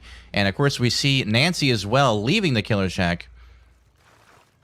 And could potentially end up tripping one of these traps over there. There are a lot of traps over on this side of the map, and it's just one wrong move, and it could be an ITH for her. And we did actually... Oh, I heard her footsteps behind me on top of the wood, and Hag did not hear them. Need some better headphones, bro, because I definitely heard some footsteps. I know the audience can't hear it over me, but I heard them. I'm just letting you know. There were some wood sounds like on the platform there. She could have maybe gotten another early down, but that's all right. Lex0613 is going to take a hit right here at the staircase. And Hag, I think, is maybe teleported away. No, again, just running away. Fair enough. Everybody injured, having to heal, reset, is wasting their time even more. And fun fact, Hex Ruin is still alive and ready. So there, even if there is a 3-gen, I don't see them being able to do much against the Hag with this one. And is going to take a Styptic Agent hit. Actually, Gamer working on their gen. Lex0613 being careful not to trip any traps, but there aren't any, my friend. You are safe over there for the moment, but don't count on that going forward, as we see Hag placing a trap right now on the stairs. The very ones you were being cautious about before, and also at the top. So she is starting to place traps around where all the gens are. Look at this web, man. Oh my god, this is going to be rough. The slowdown, too, of the traps. I mean, like, even if we just say, like, they don't trip any traps and all they do is crouch around the map, it just slows them down. It just takes up so much time to do it. So it just buys the Hag tons of time. And as they're currently resetting, I want to get your thoughts, Rue. What do you think is the play here for these survivors? Or is there a play? It looks like there's a 3-gen in the back there. I don't know... Is that a 3-gen? I can't quite tell. They have the middle gen still, so it's a pseudo 3-gen, I would say. Definitely resetting here. Definitely resetting is a good idea. They maybe even should have reset earlier if they... before Asteroid died, because that losing the 4 survivors is just punishing now. I would say this isn't... Okay. This isn't a solid 3-gen, but with the Hag, it is kind of a 3-gen. Like, I mean, it depends on which one of these gens they get. Yeah, but I mean, it's basically, with Hag, any 3-gen is good if you can teleport to it. And it's worth pointing out... Any 3 gens. Yeah, make exactly. 3-gen with a Hag. Yeah. Pretty much. It depends on her add-ons, and in this case, she doesn't actually have her distance teleport add-on, so it could actually work against her. But it hasn't really been a problem so far. One thing, too, is that they need to break Ruin. That's the first thing. We saw that in the game against the Legion that went on forever. You have to break Ruin. If you can break Ruin, you can start making incremental progress on those gens. She can't be everywhere at once. Or can she? Yeah. She can and she can't. It depends. But the survivors have reset, but it also gave the Hag a time to like rethink her traps a little bit and place some more of them down, which is exactly what she did. And so now she's kind of ready, prepared for these reset survivors. And she is now in a chase with the Nancy, who, guess mind-gamed herself or something, and then turns around and runs into her. Sabatlel, interesting play there, my friend. But hey, you're walking out into the middle of nowhere here. Hopefully not going to run into a trap, I presume is what you're going for. We do hear a generator worked on, and Hag deciding to abandon the chase and go for the generator that's being worked on, letting it progress, or regress, rather.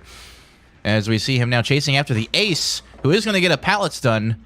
And Hag is going to place a trap just outside the pallet, which is very common play, and is very easily counterable. Go ahead. I'd like to point out something very interesting. Other than V being in here, I know that's not even V. So Asteroid was the only survivor that came in that's part of their strong survivor squad. Everybody else is new. Ooh. I've seen Sabatlel and X-Elite Gamer, so I don't know is that accurate? Oh, I can't read that. Is X-Elite Game? Okay, so... Yeah. So I think only Lex0613 is new. Yeah, they have 2 in here that's not of their more popular survivors. No Wakanda, no Domo. And I'm not even sure one of these is actually Dwight moans. I don't know. It does not Ex-Elite Gamer look like it. is... Oh, they are getting one more generator done. These survivors making some progress and being very cautious about this hag. Oh, nice high there. See, that's how you blend it. But not going to be enough because your outfit is red, not brown. If it were brown, I bet she would have blended in much better. Oh, and a trap trip gonna take her down. Ex-Elite Gamer gonna be on second hook, and this could be the pressure the hag needs right now to take this game home. This is exactly what we needed to see. One generator popping, but also this advanced pressure right here is going to be huge. And we do see Nancy now holding a flashlight, having pulled one out of one of the lucky toolboxes. Or not toolboxes, chests. Sorry. That's such a good idea. That's It such is a good smart idea. I see a lot of survivors at high play doing that, high-level play, where they will go and search chests to find a flashlight, maybe one or two of them, and pass them around to their teams. This is very common play against hags that I have found as well. And we do see her actually tripping the trap, and instead of going for the grab, she is going to go for the hit and then the down, which is a great idea. Is she going to take that? No, she's not going to take that. She's going to go for the Nancy instead, and that'll be second hook for Nancy. So again, just increasing that score even further, trying to get as many hooks as possible. Flashlight could be game-changing, though. Really could be. And we do see now in a chase with the Claudette, and I do believe she is going to take the teleport and get her down nice and quickly. Now, I guess it's also worth mentioning that even though we're like way deep into the game, and those of you have not noticed yet, she is using the rusty shackles. You're not seeing the hag straps actually pop up, which I don't love, but also she's using it effectively. And we do see Ex-Elite Gamer using a nice decisive strike there. Beautiful play. But I don't think ultimately it's going to matter. The hag can kind of just eat a decisive strike, and then as soon as you run right into another trap, it's like, okay, well, good one. Yeah, exactly. But they have managed to successfully avoid most of the traps, and hag kind of getting caught up in the chase is going to want to be careful how far away you get from these gens, and that's exactly what she's doing. She's avoiding this. She is avoiding getting away from those generators and not chasing those survivors out to the middle of nowhere. But that also will give them the opportunity to reset.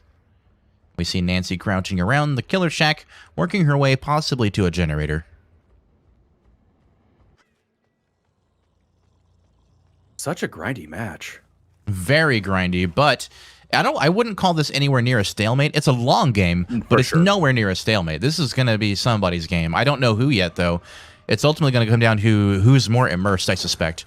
And we do see Ex-Elite Gamer now getting a stun on the killer. Very nice. And dropping that pallet is going to... Or killing that pallet is going to be good for her going forward. Now that's a dead zone. And hag now going to take an ITH? No ITH. Okay. Instead choosing to abandon chase with the ace. And that rhymed this time. Ex-Elite Gamer 2003. Not sure what they're doing. They're kind of just walking around nowhere doing nothing.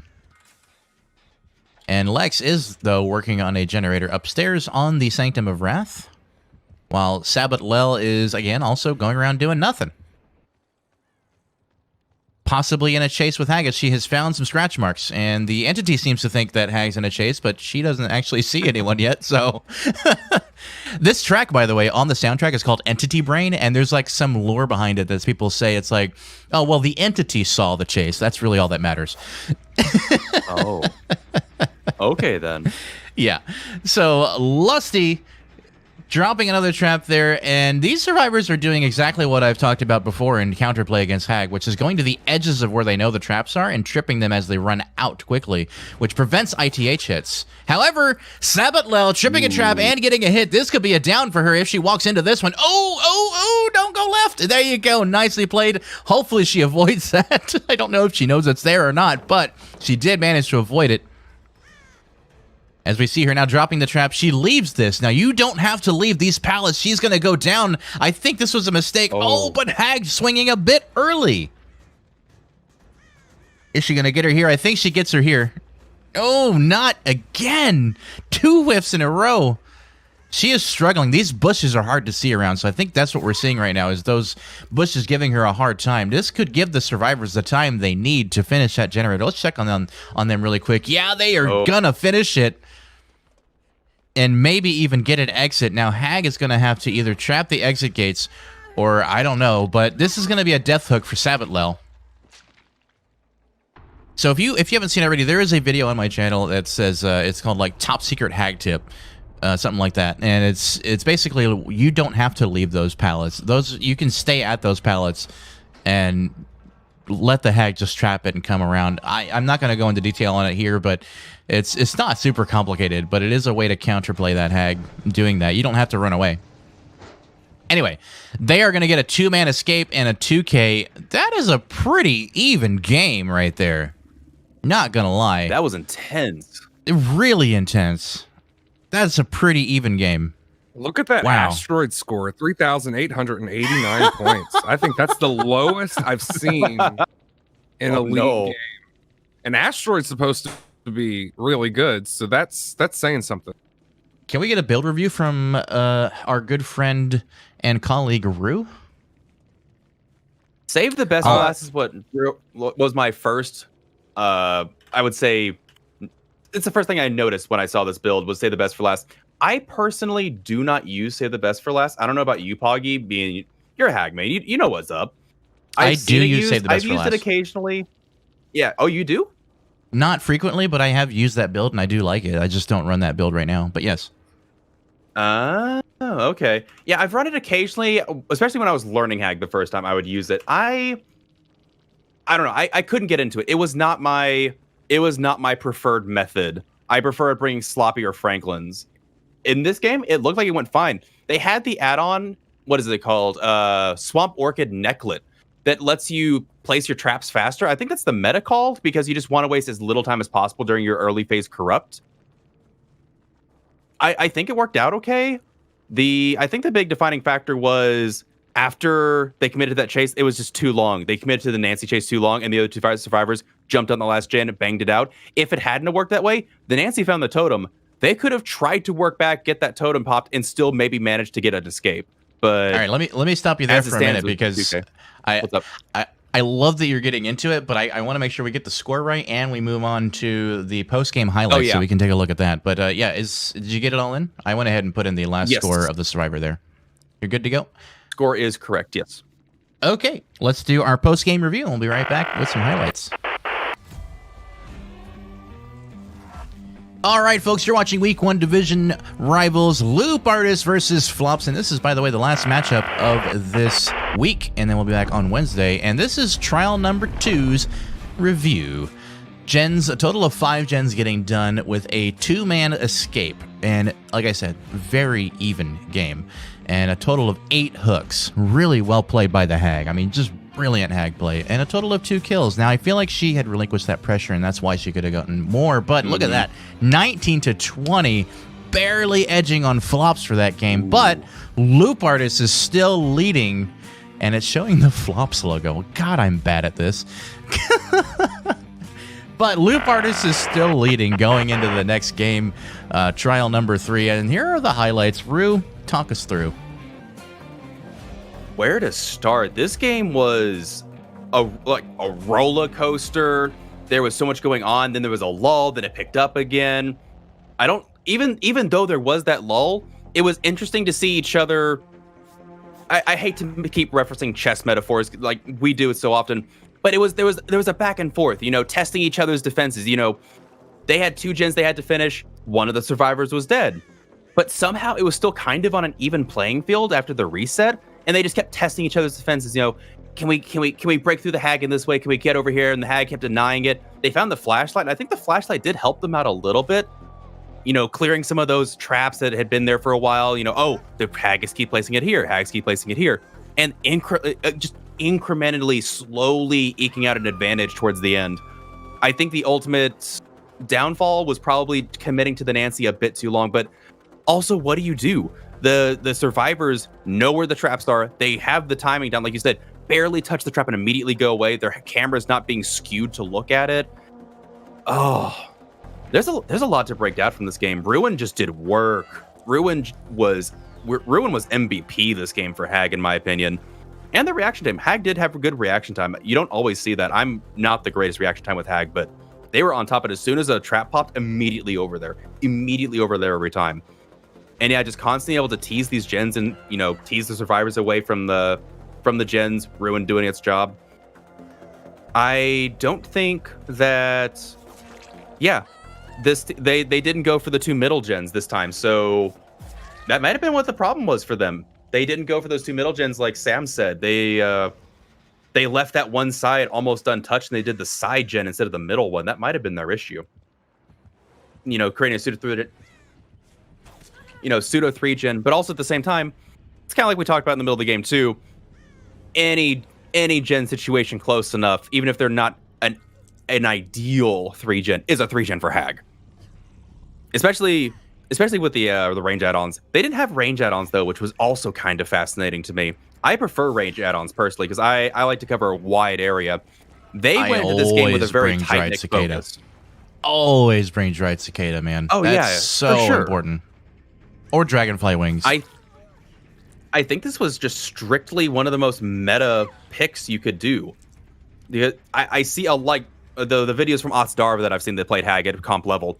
They run that Swamp Orchid necklace that considerably reduces the phantasmal setting time. It's smart. It's not just game breaking, but in a game, again, 10-minute game sometimes, and especially in that early part of the game, corrupts open, you just spawn in, you need to throw down at least 5 traps. If you don't throw down at least 5 traps before you start your chase, you're in a bad spot. And like you even pointed out a couple times, they had tons of times where they had no traps to lay down. They had all their traps placed. And when we looked at the killer perspective as much as we can, because goodness, we lose track of Hag really quickly.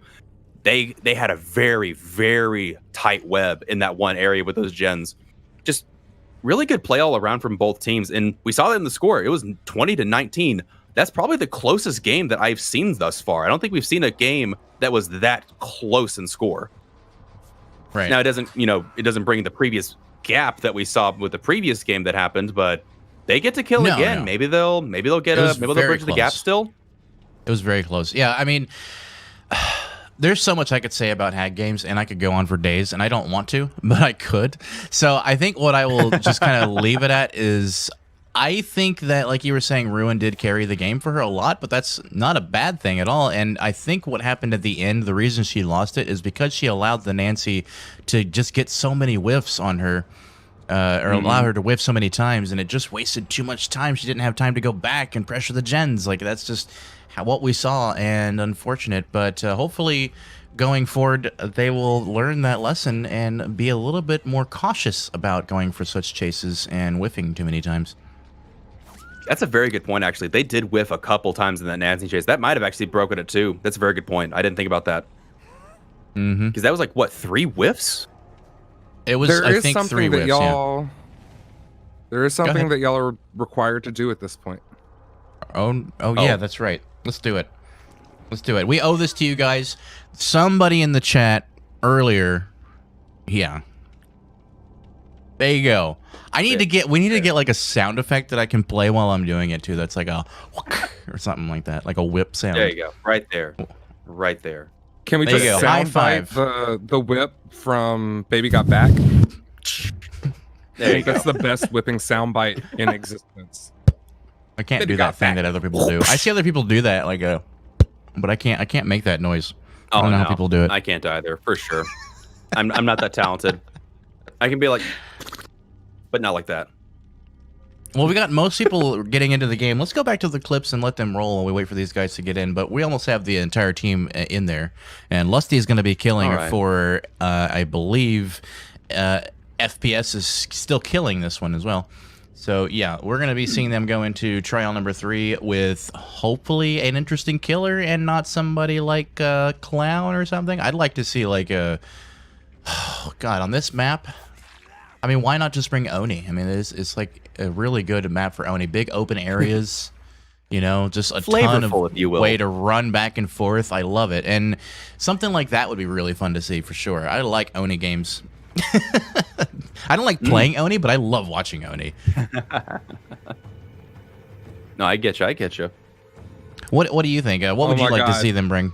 Ninetales just said they're so in love, it's inspiring. Oh, no. Please stop. Please stop.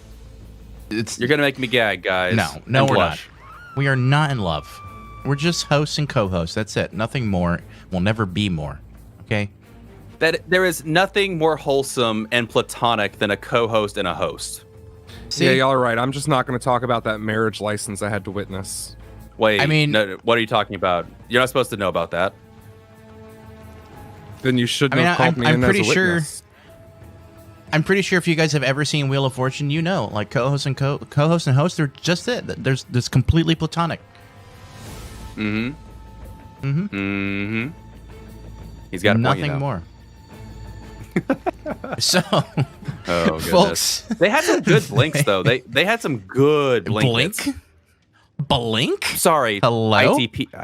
I'm sorry. I'm sorry. ITP. What is this, man? ITH, my brother. If. Mm-hmm. Just hurting. I often call them ITH hits, which is like ATM machine, you know, that kind of thing. But it's just ITH. Yeah. Oh my goodness. Or like the people that say is this RPMs. the same team? This is the same team. This is the same team. It's still the same LA versus FPS. Going to be doing Survivor on LA and FPS No, I'm saying playing the same Killer. players. Oh yes, it is the same player. They're They had running to it start- back. Same killers, same survivors, everything. They had to start a new lobby. I'm not sure what happened to the other one, but they had to start a new one. I got kicked out of it too. So. Oh, okay. Gotcha. Okay, makes sense. Wouldn't be dead by Nurse on that with this a map? one nat error. Yeah. I mean, Nurse on any map is probably fine. Well, I don't want to say any map because ones with like multiple floors are going to be a pain. But seriously, like a good Nurse can handle it, so I wouldn't count it out. But I just don't like watching Nurse games, so let's not bring a Nurse. Let's bring something else that's not a Nurse. Oni would be fun. Dude. Demo is one of my favorites to watch too. I want to know what you would like to see, Rue, or maybe even Sam, if you want to say what you think they might bring, or what you'd like to see them bring. Domo Egypt. just said they're bringing a spirit, so Oh, I'm okay. gonna wait. But Domo's not killing. Wait, I don't. well, maybe next game. I don't know. Maybe they're like, okay, we got to clinch this out. Probably. I don't know. Yeah. Let's see. Who do I think they're gonna bring? I mean, if they want any chance of getting back into this, they need to bring the strongest killer. They need to shut I'll be down right all back. 5 gens. So you know what? It might be a Nurse. We might see a Nurse or a one-hit down killer of some kind. So like a Bubba or a Billy. Bubba would be It's fun. whatever they got to bring. Yeah, whatever they got to bring. It's got to be fast, and you got to not let them pop gens because I mean, they have a 24-point lead. That's hard to come back from. All right, that was for you, Oblivion Nerd. Poggy, did Rue just leave you? He did. He Are you abandoned and Rue me. having marital issues? Yeah. It's kind of sad looking at that empty chair, if I'm being real. But, you know, it is what it is. So, they're Yeah, readying I know. up. No one We're going to else go can in fill just a it. minute here. Where do we submit Vigo memes? I don't think we have a place. I guess you can go to the Discord, !Discord, to get a link. But yeah, we're rolling Campfire right now. Let's take a look here at the rules, and we'll be right back. Hello, everyone. We're going to be going over these rules and explaining how they work. So, 2 teams will go head-to-head, playing each roll twice for a total of 4 trials. In play order is home team kills, survives, and then kills. In addition, teams get points in the trial for objectives, escapes, and hooks. And teams can't bring or use keys, iridescents, event items, or add-ons. Survivors can only bring 2 of a perk or item. Survivors can only bring yellow and brown items, and BP bonuses are awarded post-trial. Broken rules may result in penalties or restarts. Alrighty, ladies and gentlemen, we are back here again with Week 1 matchup. Division rivals Loop Artists versus Flops. Yes, folks, you are watching it right here on Vigo's Court, and I am your co-host, Poggy, also known as your counselor. It depends on what language you speak. We're speaking courtroom language for the most part, but yeah, Loop Artist versus Flops, and we love having you here today. Thank you for the 64 viewers that we currently have, all the followers we've gained. We appreciate you all, subs, just tons and tons of support from the community. We really appreciate all of it, and thank you so much. And don't forget to share us with your friends and let them know what we're doing here. Go to our website, vigosquirt.com, to get some other things as well. Stats, you can get an email, you can see all kinds of other stuff. But we're in game now, so let's go ahead and jump into it. And, oh, a Deathslinger. This should be good. Deathslinger is devastating. He is definitely A tier, in my opinion. And I would say if you're really, really good with him, he's going to be pretty devastating on a map like this, all this opens area, like I was saying before. But taking a first shot right away, maybe getting a little bit too eager beaver and missing that first shot. We'll have to talk about things like that in the end if he gets that way throughout the game. But yeah, usually a good Deathslinger, and I don't want to say he's not a good Deathslinger, but as we see, most good Deathslingers will go up to a survivor and try to get as close as possible before they even try to go for a shot. And maybe he was just feeling a little eager and wanted to kind of test him out, and maybe he thought he'd catch him off guard. And that wasn't a bad idea. I'm not saying he's a bad Deathslinger, but yeah. Ooh, a slight miss. I mean, he missed by inches on that one. Very nice, though, by the Nia to avoid it. Is able to get the hit right at the corner, though. I'm going to have a ton of clips from this one, because I'm just going to be clipping every single shot, because they are so fun to see. As we see the 360 no scope. Yeah, Asteroid 621 taking the first hit. Oh, almost able to get that one. Right up at the top. We did hear a... I believe it was a totem dropping as well. Now, something worth pointing out, this killer did bring Corrupt Intervention, which, I'm just going to say it, Corrupt Intervention plus Hex Totems has, to me, always seemed like a really bad idea. Because all you're doing is saying, hey, you know how all that time you were going to spend doing generators? Just go walk around the map and stuff instead, and just run into my totems and then take them out of the way. Like, that's just what it sells to survivors. And we do see there Ace avoiding narrowly getting hit. Very well played. Nancy dropping right off the top with a Sanctum of Wrath, and a Lusty working his way around, trying to find some survivor out of place. Corrupt Intervention almost over and not have really capitalized on it at all so far. And we see him now chasing after the Claudette, who is X-Elite Gamer.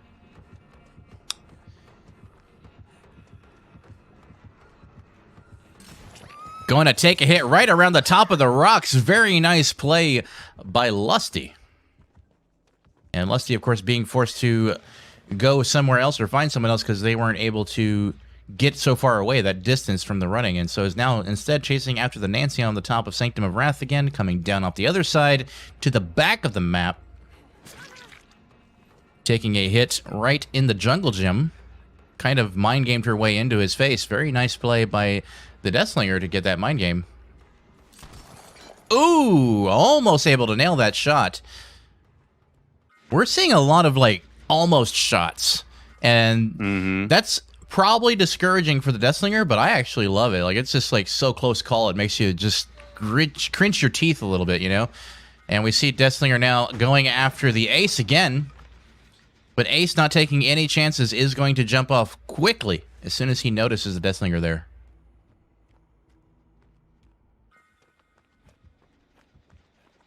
I mean, he was very close to just finishing that generator, but instead just abandons it immediately. Once again, like, he doesn't want to try to even commit.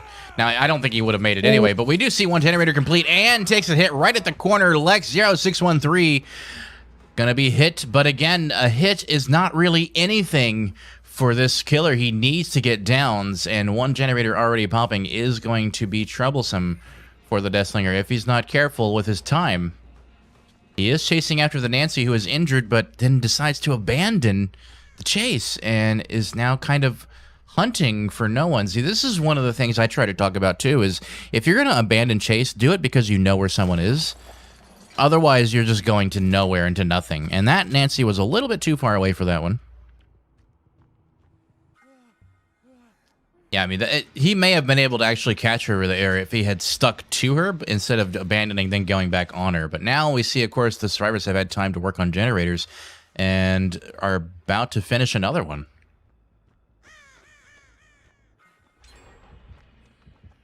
That's 2 generators completed now, as we see Deathslinger trying to find somebody to do something with. Getting a shot, reeling in. Oh, that looked like a wall hack shot. Very nice by Lusty. And when I say wall hack, I don't mean actually wall hacking. It's a turn of phrase that we use for the way the shot looks as it goes through it. It's so cool. Very nicely played. And we're hopefully going to see him actually get a hook. He's not hooking them. He's slugging them. He does get a hit on Claudette. Very nice, though. That's worth it, I think. Absolutely worth it.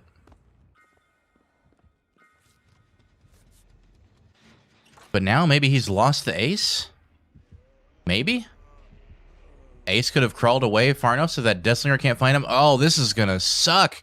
Oh, this is going to be so not good because now Deathslinger has to waste even more time trying to find the down survivor or find another one to work on. Anna's totem going down. Ooh. Deathslinger. No, my friend, you should not be slugging like that and then just leaving them there.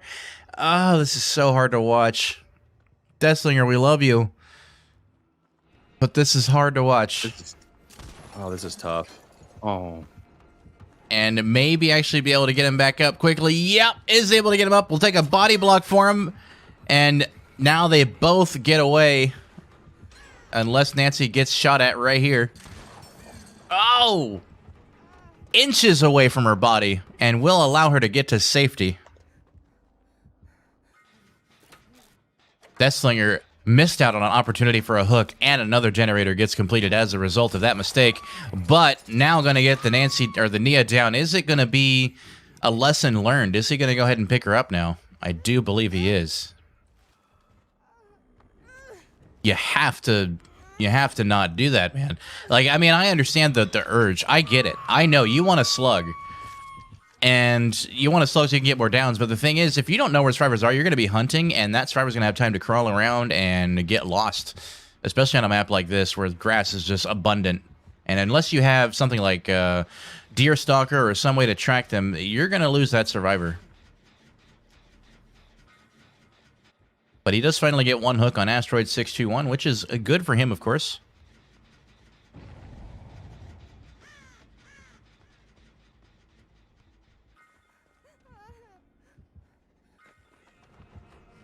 And now we see Deathslinger lining up for X-Elite Gamer 2003, who may end up taking a regular hit here as opposed to a shot. Very good.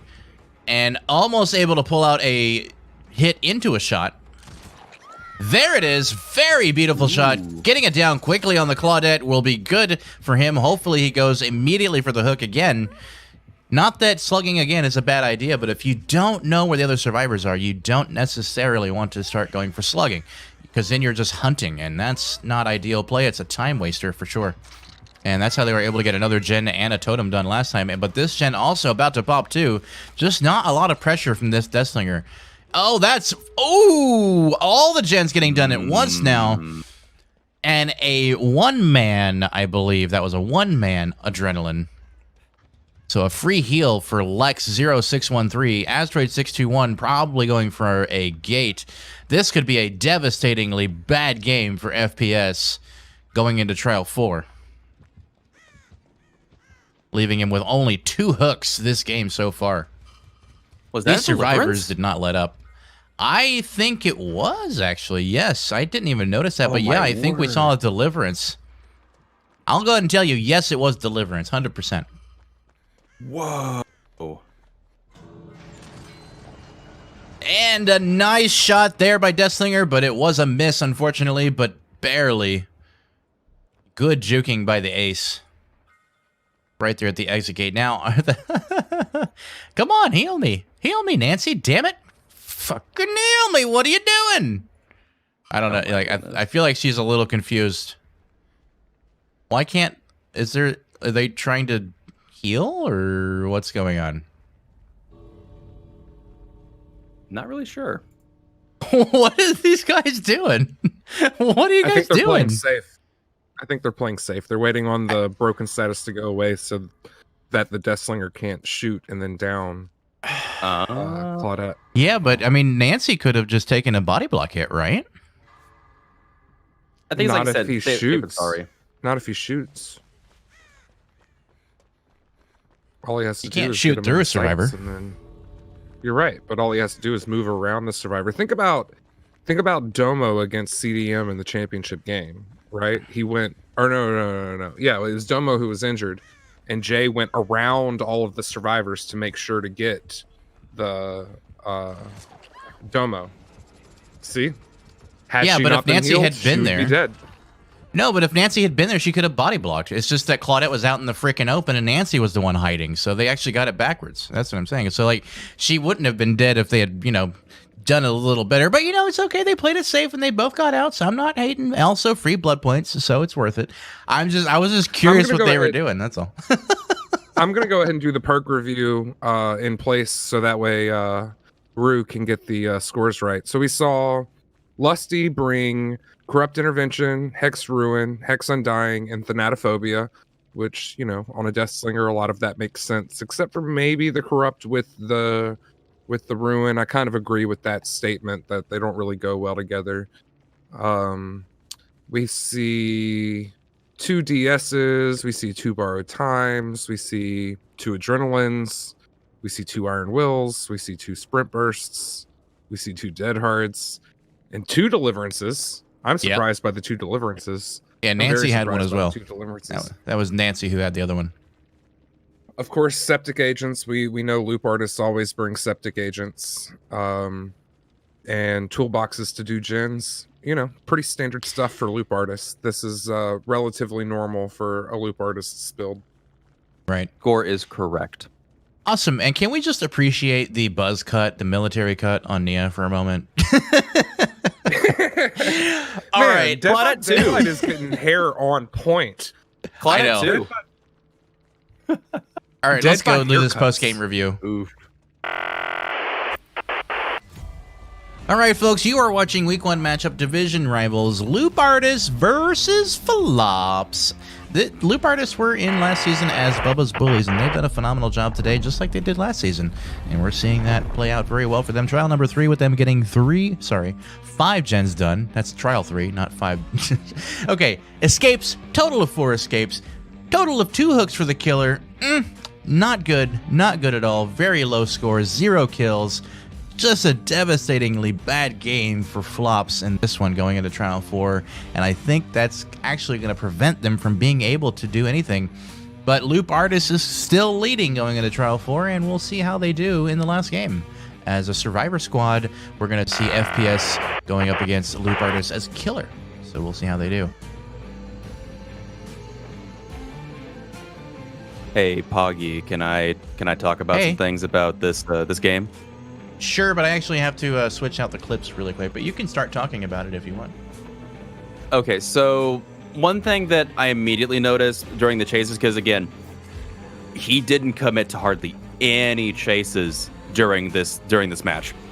In the few he did, sure, he got the down, but they really need to commit more. One thing that was difficult about that, though, was the fact that the survivors kept going behind tall geometry.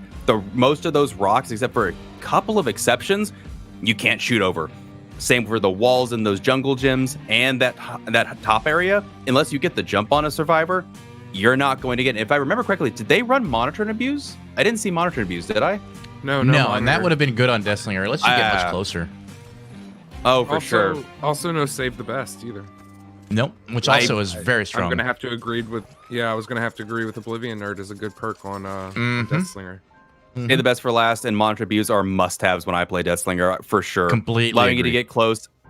Yeah, allowing you to get close, and you can get 3 hits on the obsession, so there's not a reason to. I feel like Save the Best for Last is best on Demogorgon, but it's a solid second place on Deathslinger in my opinion. And the add-ons, I don't know how I feel about the Mangled add-on. Bringing the Honey Locust Thorn, it doesn't... Again, I thought my favorite, like Warden's Keys, 100%. Warden's Keys all the way. But usually you do modified ammo belt too, just to make that reload time even faster. I don't really know if I would take another add-on over those. I don't know. That might just be their preference. I guess we can ask them about that in the game, or the post-game interview. But no, just they missed shots, didn't commit to chases. It was just a rough showing for Deathslinger. Rough showing for Deathslinger. It really could also be they were just burning a killer because, a 24-point lead on the second match that's not looking very promising for you, and you don't want to use your best killers when you pretty much don't have a chance in winning the match, you know? That Yeah, I mean, That's a fair point. It didn't feel like this was a Deathslinger main build, somebody that knows Deathslinger in and out, you know, because if they did, I feel like they wouldn't have brought these perks with those add-ons and on this, you know. It just didn't feel that way. It felt like a lot of almost hits, which are certainly, you know, like suspense given, but they're not really are helpful to the Deathslinger. I mean, and there's also something to be said about, you know, not having previous competitive experience. I'm not sure if they do or don't. That's never been clarified to me, but you know, this could also be their very first competitive match, and it's always your first one's always the hardest one. And the previous game, the Hag game, was a very good game in my opinion. Very, very good showing. So you might be right. It might just been a throwaway for them. That's entirely possible. Though, considering how they've held up to Loop Artists so far, I wouldn't say I'd say they're pretty decent, honestly. Like, this team's showing like they can be pretty good. Just, yeah, that first game getting 4K just put them too far behind. They tried to come back with the Hag game, but couldn't quite pull it out. Been a good showing, though. I genuinely enjoyed that Hag game, though. That was really, really fun to watch. Speaking of merch, I do want to point out that, again, because I think it's my favorite thing that I created in the merch store, is we do have a King Pleb Warrior Survivor Beater with a CDM logo on the front of it, special just for the champions. No other logos are going on that shirt. It is strictly for the championship team and Mr. King Pleb himself. Does that mean that whoever wins this season gets their own special merch? Is that Of a some kind? Yeah, bragging absolutely. right? Nice. Yeah, absolutely. That's Ooh. that is absolutely something every other sporting company does. So I don't know why we wouldn't do the same thing. I'm down for that. That's some significant bragging rights. Imagine being able to show up to other tournaments or anything and be like, "Yo, we won merch." That'd be pretty sick, honestly. I dig that. I should probably get one for Jay and send it to him. The question is, say CDM defends their championship title, do they get a second bit of merch? Do they continue to pile it on? I mean, maybe Trip gets his own special kind of, I don't know, wiring or All for Domo. Oh, you're not done. Go ahead. Oh no, I'm just making jokes now. What does All for Domo say? He says, I don't know why Lusty didn't bring Spirit or Nurse on us. Now, Sam already kind of answered this question for you, but maybe you missed it, and we'll say it again, which is, we think maybe because of the scoring difference going into Trial 3 that they were thinking, let's just bring a burner killer, one that we're not particularly adept at using. So maybe that's what the thought process was there, and they just wanted to, like, you know, kill a killer that they don't want to use going forward, so... Not sure. We'll ask them in the end game, but that's probably why. Yeah, that would make sense because they did bring Hag, and Hag's not a burn killer by any means, so that kind of makes sense, I guess. And they were hoping to maybe pull ahead with the Hag, I suspect, and they almost kind of did, except that they managed to lose their pressure at the very last second and get a two-man escape, which pretty impressive, of course, by the Survivor Squad, showing that they are not afraid and doing a very good job of getting out. So, yeah, I mean, that's where the game kind of was like, yeah, I think Loop Artist is definitely taking this one home.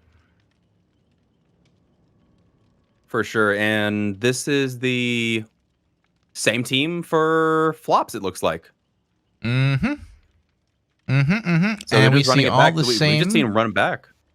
All the same. And Saibot Lel is going to be doing killer again. So, yeah. I'm down for this. I'm curious what killer they'd bring here. Obviously, far away in the lead now. I'm curious what they will bring just to mess around, show us a good show. Maybe Trapper. I'd love some Trapper right now, personally. Any bets, Poggy? I'm thinking. I'm reading the chat while also thinking of what you just said. Alpha RPG wants Wraith. I mean, I don't see any reason why, other than wanting to keep their stats high, I don't see any reason why Loop Artists would bring a killer that isn't a burner, or at least one that they're not necessarily as good at using. So, like you said, maybe Trapper, maybe Wraith, maybe even Clown. I would like to see some Clown. As difficult. Clown, yeah. As difficult as Clown is to use, he is still really fun to watch throw bottles at people and laugh and chase and all that good stuff. So, I mean, it wouldn't be out of the question to watch Clown games for sure. As tough it is to play with Clown, still fun to watch. What are some other throwaway killers? Twins, yeah, I mean, you could say they're throwaway, although some people might disagree with that statement, I guess. I don't know. It depends on how much you've played them. Yeah, I'm not a big fan of the Twins myself. So I guess that's as much as I can say about that. They are tough. The skill cap for them is so difficult. It is a very high Just skill saying, cap. personally. And one thing I've heard and I said before is that they have a high skill cap with very little return. Like with Nurse has a really high skill cap, but Diminishing a lot of returns, return. Yeah. So it's like once you get really good at Nurse, it's like you can just destroy survivors constantly. But you can't really say the same with Twins per se. There's a lot of counterplay. Yeah, for sure.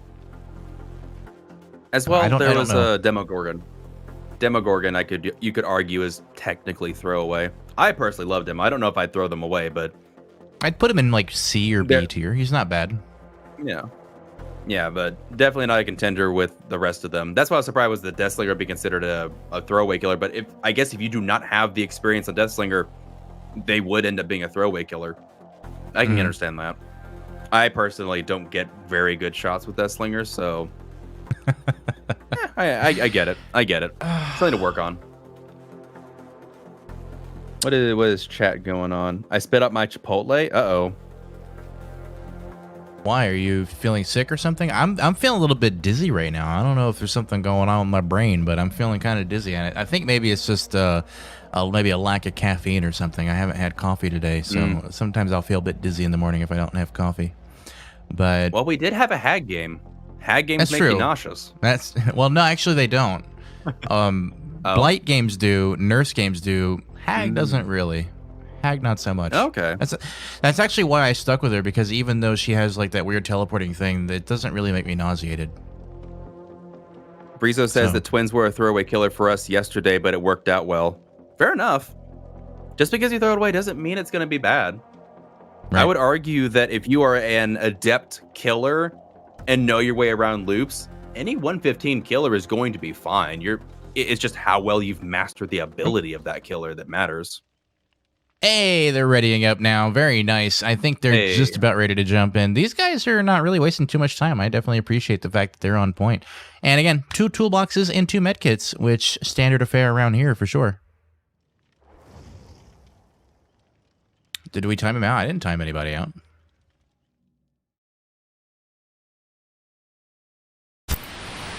Hello everyone, we're going to be going over these rules and explaining how they work. So, 2 teams will go head-to-head, playing each roll twice for a total of 4 trials.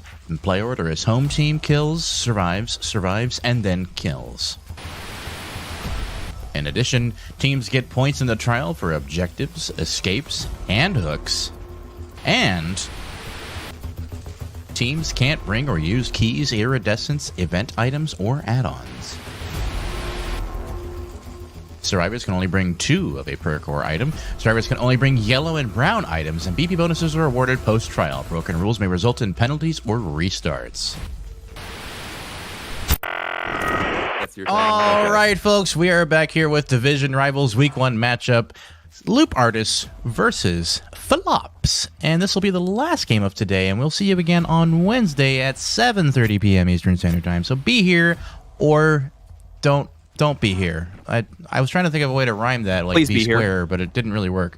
So let's jump in. Here. We are in right now. Yes, do be here. Heavenly Lusty, Feed Kills, Exuka, and lastly we have Cybetla with a Wraith. Somebody called it. I don't know who it was, but congratulations on your correct guess. You get nothing for it, but congratulations anyway. Going for the first chase now with the Kate. Going to be going over this loop right here. Very nice play there. Wraith almost getting a hit. Sabbatlel getting a little eager and swinging early. And does drop the pallet early there as well. Heavenly playing very well so far. Now, Wraith is not really a good chase killer, but Haunted Grounds is going to expose these survivors for 60 seconds as we see Heavenly working her way around, trying carefully not to take a hit. This could be it right there. She goes down right by the pallet. Very nice play by the Wraith, having a Haunted Ground, something we haven't really seen this season so far. I love this game already. Not even seeing that in preseason, and now we're seeing Haunted Ground come out. I think it's because they hear me mention things, and they're like, "Ooh, that's a good idea, Poggy. Let's try that. Let's do Haunted Ground and Ruin or something." Like, I don't know what their other perks are, but I do. Yeah, they do have Ruin as well. So they were protecting Haunted or Ruin with Haunted Ground instead of protecting it with Undying. So maybe a smart play. Now we do see the Wraith lining up for the chase with the Jake over here by these generators, and we also see Corrupt Intervention. By the way, 2 in a row. We saw 3 whiffs in a row. Oh my goodness. Wraith is struggling to land a hit on this Jake, making a lot of bad reads. Giving Jake a lot of distance. He's going to go for the vault. Oh, he goes for the fake vault, getting another whiff out of Cybotlel. And does finally land a hit right outside the window. Exuka's like, oh man, really? That was some cheap shots right there. But making a bad read that time, he see him backing up for the mind game, but then Jake was already around the other side. However, Jake made a bad read as well and is going to go through. The Dead Hard not going to be enough, getting a stun and a down at the same time. Something you see all too often is if you swing just fast enough right before the pallet drops, you can get the hit right before that, and it's very much what we saw there. That is what we call getting dedicated. Yup. And we do see them getting 1 gen done and another gen on the way. And now Wraith is working his way through, but ooh, that is that Rancor value right there. There's that Rancor, yeah. Oh yeah. Wraith lining up for the Meg, who was going for the unhook, and Meg spotting a totem. Taking a little 360, trying to avoid a hit, but it wasn't enough to catch a whiff. So Lusty is going to end up taking it. And another gen gone. These survivors are doing phenomenal against LA right now. FPS is just doing really, really well. Only got 2 hooks and 3 gens are done. And this could be devastating for loop artists. But, I mean, this is a throwaway killer like we talked about. So, I mean, it could be that they're not adept at using Wraith. And, you know, just kind of how it goes. We see Jake running back. I think he has borrowed time. Yes, he does. That was definitely a borrowed time play. When you turn around and run back at the killer like that, you're saying, please hit me. Hit me, killer. Hit me. That's exactly what that was.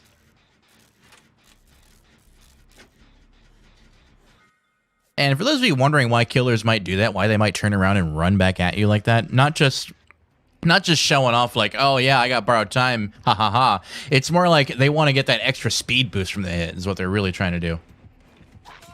And Jake is going to go down. That'll be second hook for Jake. This Wraith could still do some serious damage to this Survivor Squad if they're not careful. And we do see another generator popping. Oh boy. Oh boy, it's getting rowdy in here, guys. Uh-oh. And this gen very close to popping too. This will be all 5 gens in 4 to 5 minutes. We're at the 5-minute mark right now. And this could be the end of it for the Wraith. Loop Artist having a hard time with Wraith. Now chasing Heavenly right around the backside of the map. I don't see a world where Loop Artist can really come back from this very strongly. And another whiff. Oh. One thing I will say, and I'm not a Wraith main by any means, but I've played a good amount of Wraith. And I feel like they are chasing far too much. Wraith is more adept with hit and run style play. And he is just not getting a lot of pressure because he's just chasing too much. He's just an M1 killer when he's not using his power. And his power is really more for just getting back and forth across areas really quickly. Or kicking generators fast. But yeah, I mean, that's kind of the result there is we're seeing all the gens pop. And they may or may not go for the save. I don't know. And of course, with Rancor, we are going to see them having a potential kill on the Obsession. And the Obsession, though, is the one that is currently hooked. So I don't know that it's even worth it for this team to get the unhook. But what do we see now? Well, we see Wraith over here by the Megan.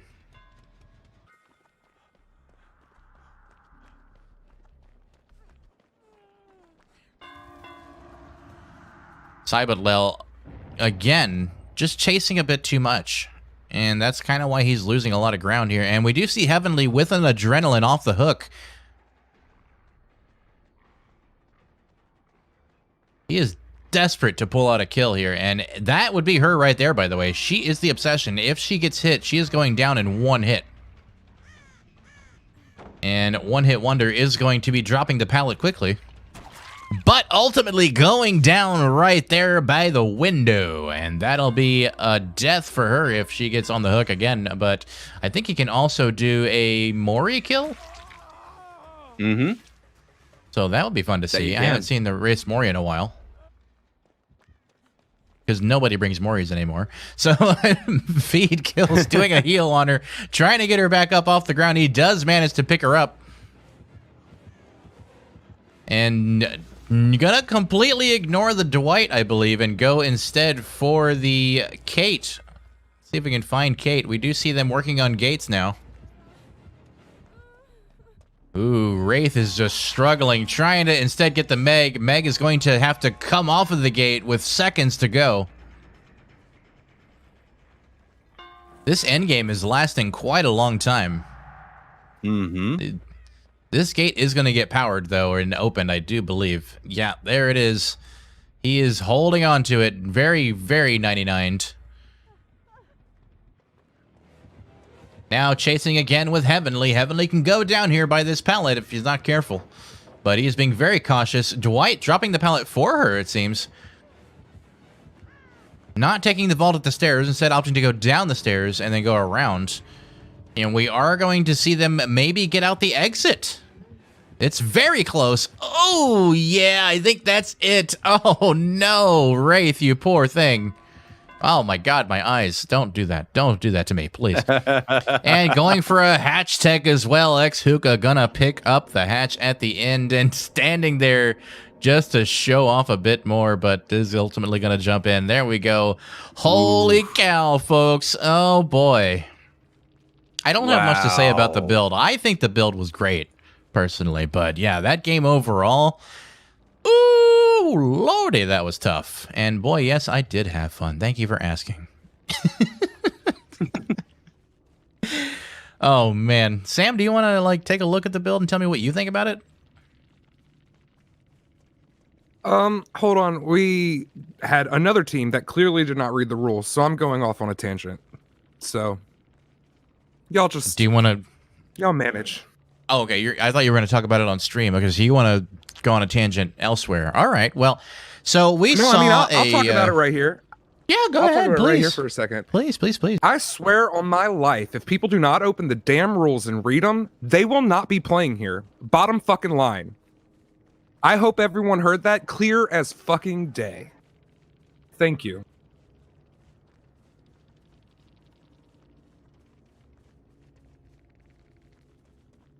I feel like I do believe points I feel are like correct. the mother. I feel like the child after him. Y'all are acting like the kids after the mother just yelled. But I don't care. Like, I'm over it. If people don't read the goddamn rules, there is going to be hell to pay.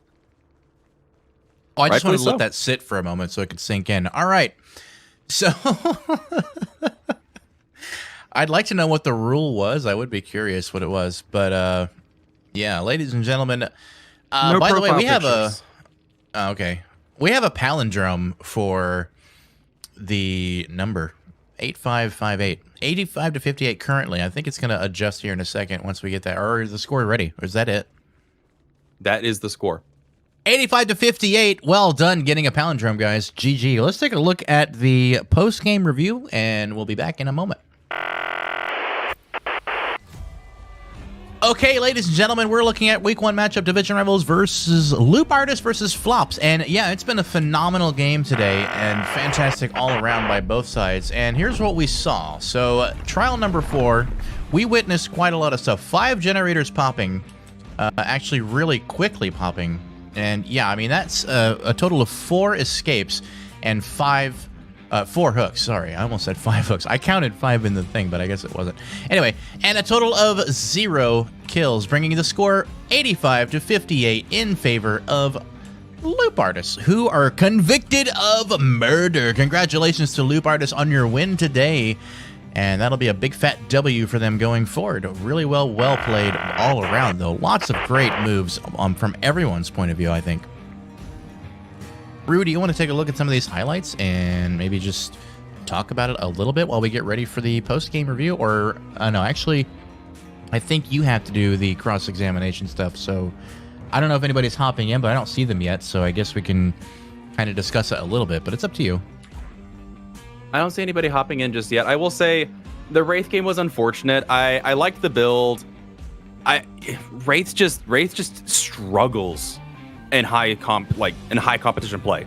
That's just all there is to it. And some maps it might be kind of viable depending, but I don't think this was it. They probably just took a fun killer for a throwaway, testing out maybe how viable Wraith was against this team, maybe giving him a good test. I don't know.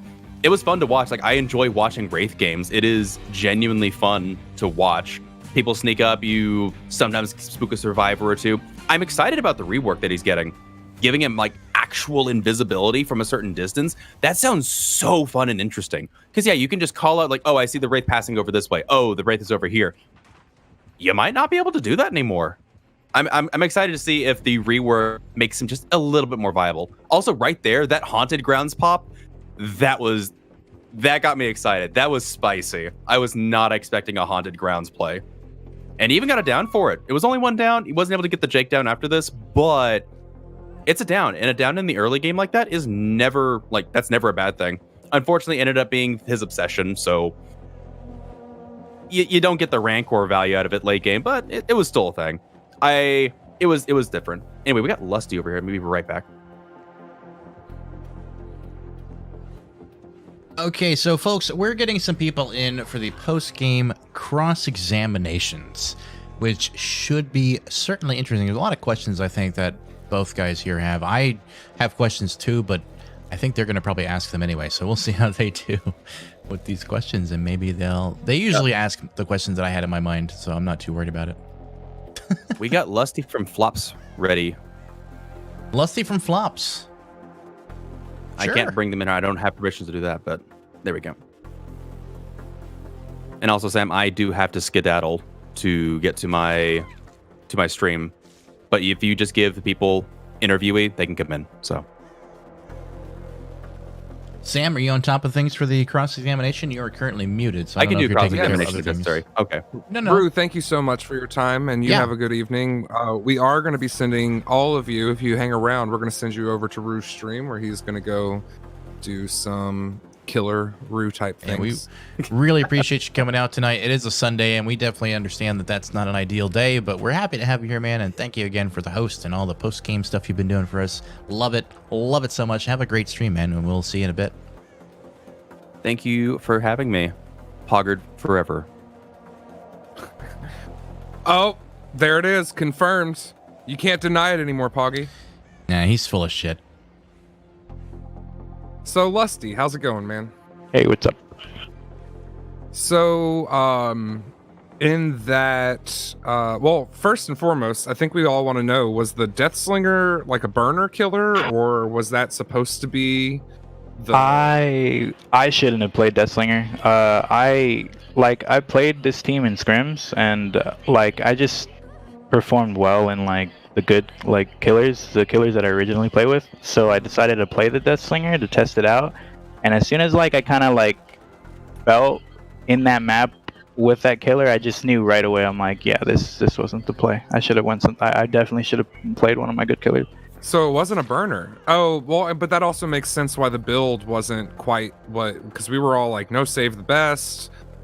There's another perk we were what was the other? There was another perk we were surprised you didn't have on there, and then Monitor. Monitor. yeah, monitor, and then Yeah. doubling up with ruin and corrupt. Like, it was just not very synergistic. I don't. What's the correct word there? Poggy, help me. Synergistic is okay. It didn't have very much synergy. There you That's go. good Just too. Rearrange the words. So what were you? What was your thought process behind the build you had? Honestly, I wanted to get them out of my totems. So, but like the totems kind of like, that's why I had fan, because I wanted to like injure them, and if they're injured, they do like totems like slow, you know. And I wanted to kind of like slow down the game, but obviously that was in the, you know, I didn't. They knew how to loop, so it was just really difficult for me to like even like hit them because they were getting so much distance. And not only that, I missed some like a lot of my shots, so I really like didn't perform well with that killer at all.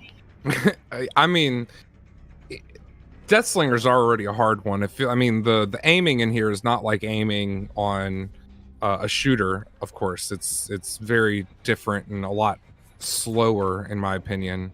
It's not like you can just whip that gun around and hit somebody. Not like you can in, say, Call of Duty, you know. Which I think is hilarious because everyone says when they see a Deathslinger who's not doing well, go back to Call of Duty. And I'm like, I don't think the two equate at all. So, and then, you know, there in the end, when they brought in the Wraith, and y'all, I mean, the game was clearly over at that point. Y'all showed a very strong survivor side. What happened in the first game? Honestly, the first game, like I just woke up like for the game and everything, so it was literally my very first game on. Comms were kind of off, and like we didn't perform like good at all in the very beginning of the game. Is this y'all's first competition? Yeah, like together as a team, yeah. But have some of you played in competitions before? some of my survivors, yeah, they have.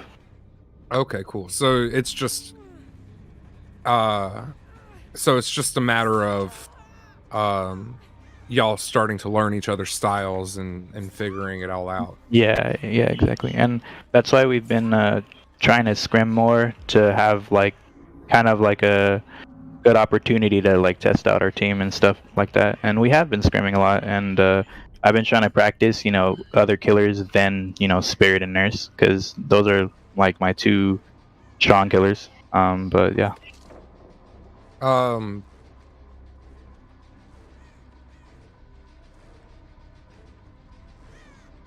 Yeah, no, sorry, I just saw a message. I was making sure I wasn't being notified of something. So, what do you think y'all need to work on the most? I heard you say comms, but is there, you know, looping? Oh, actually, I do want to call you out on a funny note. You just said they're really good at looping. I think the name should have given that away. Oh. But is there something that you saw on y'all's on both sides, killer and survivor side, that you think you all need to work on a little better besides comms? I honestly need to work on my killer, like just like the entirety of it. But our comms on Survivor, second game, it was really good. We kind of called out back and forth. It was nice. I think the first game we underperformed, and it wasn't a game where we were really in sync. It was kind of like a warm-up game, which we should have had before, but it was okay.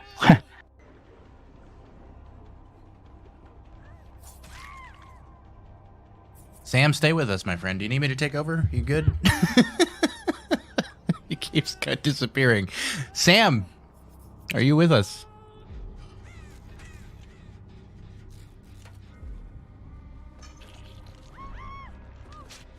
Sam, are you here? Sorry, I hit mute. I'm sorry. Yeah, I don't think anybody has come in here and as an inexperienced team and actually won in their first game. I think the first game is always kind of a wake up call to most people, because as much as, you know, I see people hopping into the chat and going, oh, they got crutch perks and they're doing all of this. I mean, until you actually get into these games and you go against some of these players, you really just don't realize how strong they are. Yeah, I agree. Yeah, we got true pros. I truly believe in the depths of my soul the best team in all of Dead by Daylight is Creepy Daddy Michaels, and y'all happen to go against the one team that has stayed within 6 points every time they face off. So LA being LA and CDM is always a super close game. So yeah, I think there's a lot to be said about the skill level that y'all just went against. Kind of a rough first week, you know, getting thrown into the deep end, if you will, the true deep end.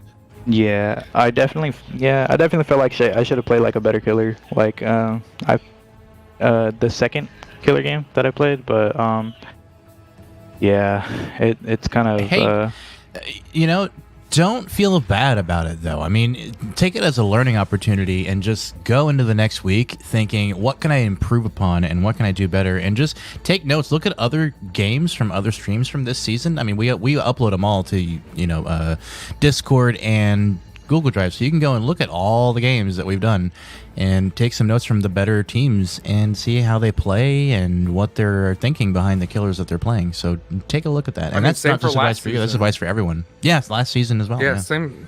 Yeah, there we have, I think all but 3 games from last season made it up onto YouTube. So just about. Yep. So I'm yeah, there's a plethora of footage that you can go back and watch the teams you got to face each week, with exception to the new teams, of course. Like, no one can go watch footage on y'all except for today. So there's something to be said about having that element of surprise and being able to come in with your own flair. But I mean, overall, I don't think y'all did horribly. I've seen teams come in and just it looks like they don't belong here, and I don't think y'all don't belong here. I think first time jitters are absolutely a thing that seem to affect every single team. Really well. You did. I was watching it and I think you guys did great. So like I said, don't feel bad. This is just how it's going to go. Loop Artist is a super strong team, and you guys are fairly new to this, so don't feel bad. All right. But with that in mind, we do have Cybot Lel, and I already gave him interviewee, so if you want to move on to him, we can come back to you, Lusty. Sam, if you want to drag him in here, you can go ahead and start the interview. Yeah, Lusty, if you we'll just hang out for a second, we're going to come back to you in just a second. Yeah. Just mute your mic for us. Cybot Lel, how's it going, man? Yo, what's up? Hold on, let me get there. Yeah, I was in a waiting room. I was just waiting patiently. Oh, no, you're fine. You're fine. So that man, your killer matches really showed that you're bringing some heat. I want to hear some of your thoughts behind your strategy coming in today. Okay, got you. Yeah, today when it was our first match, we wanted to bring out a strong killer to ensure like a high point, like get the lead, and like so that's why we picked Freddy. Swing Chains, Forever Freddy. And after that, we got a big lead, and then they played Survivor, I'm pretty sure. And then we went against a Hag. That game was miserable. Like, I didn't enjoy it because, it's Hag. It's a boring playstyle, but if they need to do it, they need to do it. Like, I mean, sometimes, like, using football as an analogy here, sometimes you just got to run the fucking ball. Like, there's just not much you can do. Sometimes you gotta just do what you can do to make sure that you can pull out the win. And that's the beauty of competition. It doesn't have to be exciting. It has to be smart plays. So, and I personally am one who really appreciates that. I know fans don't always appreciate it, but I mean, I love watching like old school LSU versus Alabama, even though Alabama used to kick our ass. I was going to say, for me, the smart plays are the ones that are most interesting to watch. So, yeah, I mean, there's something to be said about enjoying an offensive showdown, but seeing the ball dropped is usually how that ends, and that's not exciting. What's exciting is 0-0 down to the last second, and that last second score. That's exciting. So, yeah, so tell me what you think y'all need to work on, and tell me what you think y'all are doing really well. Okay, yeah, so we do need to work on multitasking. This is one of our weaknesses, but we're getting better every time we scrim. That's what I mainly joined this game or their team as a some semi coach basically because I would say I have more experience since I come from BR and stuff like that. Yeah. Oh, Yeah. you're the one from BR. We heard all about you. Oh, did you? Yeah, we heard all about you last season. Right as the season was closing out, Domo was like, "Oh yeah, we got someone coming from BR," and I'm like, "Oh, bragging rights, huh? All right." Yeah. all right." Don was an OG killer. He was able to get 4Ks with the rules from season 1. So I give him respect for that. Yeah, no, absolutely. Anybody who was able to get a 4K in season 1, for those of you who don't know, is a dog because it was accidentally survivor sided. Definitely not intended, but we wanted to develop our own meta and not let opinions dictate what the league should be. We wanted to look at stats and devise the best way to come up with a plan instead of just basing it off of people's opinions, because people's opinions don't mean shit. They really don't mean anything. Yeah, it's different. It's different from other tournaments, is what I would say, and that's enjoyable. Well, and there again, bringing in a point system like we have really changed everything. So I really can't look at other tournaments and kind of base it off of what they're doing, because That's true. a lot of that is kills versus survives, and that really just doesn't show how well people do. You know, you can win a game after getting your ass kicked. That doesn't make sense to me. Yeah, I agree. So, yeah, I do have respect for bragging rights, though. I have a respect for anybody coming out of bragging rights, because that is a hard tournament for sure. Yeah, it's definitely hard.